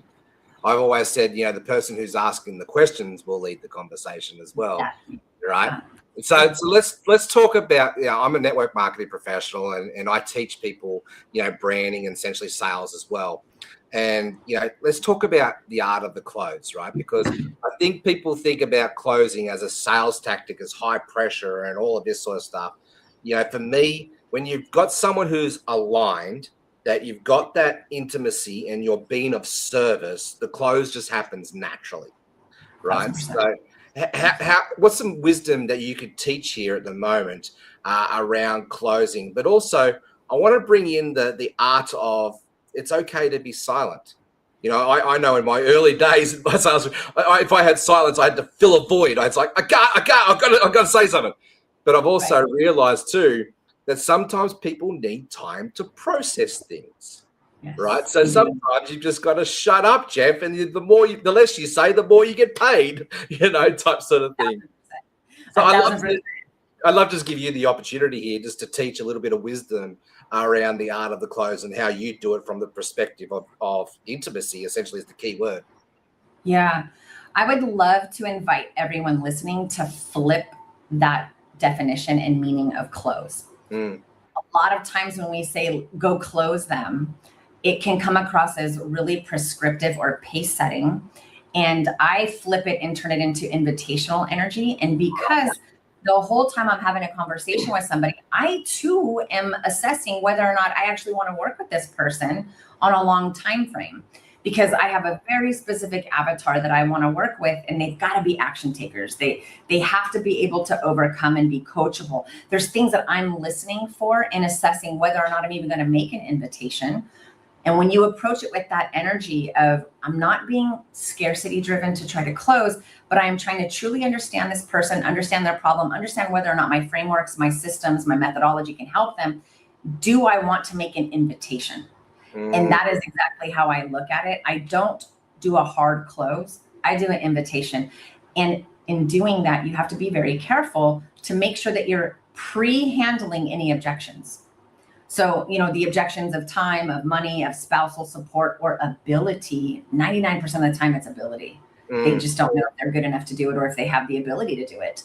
And sometimes they will say that it's too expensive. And it's just actually, is it? I want to talk about that. Let's talk about, you think it's expensive. I want to talk about that because I want to ask them questions to identify, is that true? Or is it that they just don't think that they can do it? So I try to ask the right questions leading up to the invitation to hear for, what obstacles, Jeff, what obstacles do you think you're going to encounter when you try to implement what we're talking about here? Right? What are some of the obstacles? Then I'm listening. Then I'm telling a story to help them address that and get an identity shift right there in the story so they have a different perspective. So by the time I get to the end and I make the invitation, they already know, they knew within the first 3 minutes if they wanted to work with me, and they spent the rest of the call trying to either talk themselves into it or out of it. Yeah. I love that you said story there. And look, we're running out of time. We definitely have to have another conversation around this. But I use what I call story selling to position me essentially as the guide, not the hero in the story, to be able to, do just that, to invite people to join me on the journey to get where they need to go. And we're doing it together as a team, right? Like, that leadership conversation. And that's what I refer to as story selling. And actually, whilst I'm here, I'll just give it a plug. We've got a story selling summit coming up on August 13th. Daryl, if you want to drop our speakers portal link in the comments there for us, for our amazing guests to make sure that they register for all of our future summits coming up. Because I know we've got one of your friends, Jenn, coming along to speak for that one. So as we wrap up this interview and as we close out this summit, what are some final words of wisdom that you would like to share with our audience? Our audience is worldwide. They're obviously real estate or real estate interested. What would be some of the final words of wisdom that you'd like to help us to close out on today? We've probably got about 3 minutes left for this interview. No problem. So I'm going to talk about something that nobody really talks about, and that is that you have to live in the void. And what I mean by that is a lot of times in our mind, we're so focused on the past, looking for the evidence on why we can or cannot do something, that it affects our present day behavior, which impacts the future. So anytime you're too hyper-focused on the past or too hyper-focused on the future, you live in this state of anxiety where you're searching for certainty, you're searching for answers. I want to invite you to embrace discomfort, embrace not knowing, embrace uncertainty, because from that uncertainty is where we grow most. We grow most inside that void. And the one thing that I want to share is that we are all made, when you think about an atom is 99.9% energy. So we are 99.9% energy ourselves because we're made of atoms. When you look, there was a test that they did a while ago with electron gun, and I don't know if you heard about it. They shot the electron gun with 2 slits. It operated as a wave. The moment they put a detector to watch which slit the electrons went through, the electrons behaved as a particle because they were observed. So anytime you observe the past is when you are trying to observe the known. And anytime you're seeking the known, you are not the light wave, you are the dense particle. And you can truly, truly create whatever life you want and hold all of it in your frequency if you stop looking at the past. The rear view mirror in your car is smaller for a reason. So you glance back, get a little bit of a glimpse, then get back to the windshield and focus forward. Focus on what you can do in the driver's seat to make that destination even better. Be the wave, not the particle. What happened there? I'm muted for a second. It all comes down to essentially mindset and attitude, you know, and you know, the God, the universe, whatever you want to call it, will give you what you're asking, whether you realize it or not. And I love that. Be the wave. That's absolutely amazing. Well, Jenn, thank you very much for helping us to be our final act for this show. If our people want to connect to you, how can they reach out and connect? Oh, the best place to find me, just find me on Instagram or Facebook, Jenn Conkey. Send me a DM, send me a request, follow me. I connect with everybody that connects with me there. Well, let's stay connected and let's keep going on the journey together. Really, really appreciate you. Thank you very much for helping us to close out this amazing summit. Absolutely. Thank you. All right, guys. Well, that is a wrap. I'm going to bring up my co-host, Bruno and Stacie, here in just a second, but I just want to hog the spotlight for a second, right? No, I just want to take this opportunity here just to thank our viewers, our audience for, you know, chiming in and commenting, you know, and just being attentive. Now, as I say just about on every summit now, and this is really, I've learned this from people like Tony Robbins or Dr. Joseph McClendon, you know, don't just apply, be a book and create this knowledge, just collect this knowledge. Actually look for ways to imply it in your life and go back through and watch the replay. If you've not registered already, make sure that you do register for these events so you can get the replays, because I know my friend Daryl was already working his little busy bee and his brain thinking about how can I chop this content up? How can I make some really awesome content out of this? So if you're not already, you want to come and join our Hero Makers community. Daryl, if you could just drop the school link there in for that, please. And make sure that you come join the Hero Makers. But also, yeah, you really, really do need to come play with us at Voice to Influence. It is just $30 a month or $300 a year. Get people like Jenn Conkey, you know, Justin and Joseph, Michael Silvers. You get access to proximity. And I would say that is probably the biggest thing that can help any entrepreneur, no matter what industry that you're in. Proximity to people just like that. Network really does equal your net worth. And I think for $300 a year to be able to get access to amazing like-minded entrepreneurs where a rising tides raise all ships conversation can help you do just that. I think it's a no-brainer. So Bruno and Stacie, let's bring you up to the stage. Well done, guys. Like, absolutely well done. Thank you. We're like, wow. Jenn Conkey, closing it out, mic drop, girl. She's a wonderment. She said her pronouns are cha-ching. That's for sure. So what was the highlight of this summit for you? From a perspective of being your first and helping me to produce this event, but also listening to these amazing speakers. What was probably the biggest highlight for you? I'm going to go to Stacie first, and then we'll wrap up with Bruno. We've got to let the lady go first. And so my wife keeps checking in with me. Jeff, make sure you're chivalrous. Make sure you're chivalrous.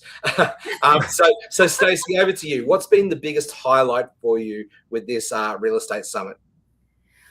Well, this is the first summit that we've ever had the opportunity to produce and then be hosts on. So in and of itself, that was such a huge honor and accomplishment on our side. And we are very grateful for the gratitude of you and Michael and Los Angeles Tribune, Hero Makers, Voice of Influence. These folks that we had the opportunity to seek out, it was a hard job for us because there's a lot of superstars out there. So we really took it seriously. We spoke in length about who we were going to choose cautiously because we wanted to have the best of the best on this summit. And I don't know. I mean, there were so many takeaways from every single speaker. It was really hard to say who was better than the next, but it was just a wild ride for us. Listen, I could say the takeaways are pretty simple. Artificial intelligence and technology and everything is there to do the heavy lifting behind you so that you can make connections like Jeffrey Ross, Jenn, Conkey. These people are thousands and thousands of miles away, and I wouldn't have been able to sit online at 1 o'clock in the morning if I didn't have tools doing some of the tedious work that may have kept me offline. So I think the theme was, as much as technology seems like it's taking over, the people that lead with technology and Skye Michaels with heart are going to absolutely rule 2027. Totally agree with you. And I can't remember who said it now. I've actually gone blank. But one of the speakers said about, those who are absolutely present. So that was Skye Michaels about being present. And I mean, it really resonates because we've been saying this for a long time because of the fear of AI. But if you're using AI to help automate all the tedious tasks, then it allows you to spend time with your family and in front of your clients and the relationships that you build with that. Yeah. And Jeff, we just launched, we're in partners together. We launched a very awesome school as well. And we're teaching basic AI tools so far. And our 50th participant's going to be Marianne, my great mother-in-law, Becker, who interrupted and came and said hi in the middle. So again, guys, all these relationships, Jeff's 10,000 miles away from us. These relationships were there because we got uncomfortable and we reached out and we connected. And we want you to know that Hero Makers and Voice to Influence really were a product of their hard work, and we're excited to bring it to more people. And we can't wait for September 18th and all the other dates that you had already mentioned, Jeffrey. Absolutely, yeah. And so, Dara, if you're there, mate, just drop that speakers portal into the comments again. Daryl, please. I forgot. Daryl, absolutely love Daryl. Another wizard behind the curtain. Daryl's from Australia. Love you. Beautiful family, beautiful man, and can't thank him enough as well. Yeah, no, it's definitely a team effort, guys, to be able to pull this off. And it's my absolute privilege and blessing to just be a guide on the journey for you all here to bring this together. And so we're going to do many more summits coming down the road. We've got the direct sales summits. We've got more real estate summits. We've got the podcast summit, the storyteller summit. We've got the peak vitality wellness summits. So we've got something for everybody. Yeah. And if you would like to be a speaker on one of our summits, just reach out to Bruno or Stacie or myself or Mr. Michael Silvers, and we'll find a place for you, I'm sure. But guys, thank you very much for being attentive. Thank you very much for all of your comments. Thank you very much for sharing this message out loud and proud. We really appreciate you. And this is just one of the very first of many with the Real Estate Summits. And I can't wait for the next one. So on that note, we're going to call this one a wrap. We're going to wrap out with our commercial. But thank you very much, and we'll see you next time. Thank you, everybody. Thank you. Across the country and around the world, welcome to the Real Estate Summit. This is where vision meets momentum, where leaders, innovators, entrepreneurs, and real estate professionals gather to look beyond today's market and into the strategies shaping what comes next. Tonight, we step into a global conversation about leadership, innovation, real estate, media, and business growth in every city skyline, every new development, every emerging technology, and every bold decision. The future of real estate is being written by the people willing to think bigger. The Real Estate Summit brings that energy together in one world-class experience, designed for forward-focused professionals who are ready to connect, learn, and lead. This event is proudly brought to you by Hero Makers, Voice to Influence, and AI Unlocked Media, and proudly sponsored by the Los Angeles Tribune Podcast Network. As you enjoy the event, tell us where you're tuning in from. Across the country, across the industry, and around the world, your voice is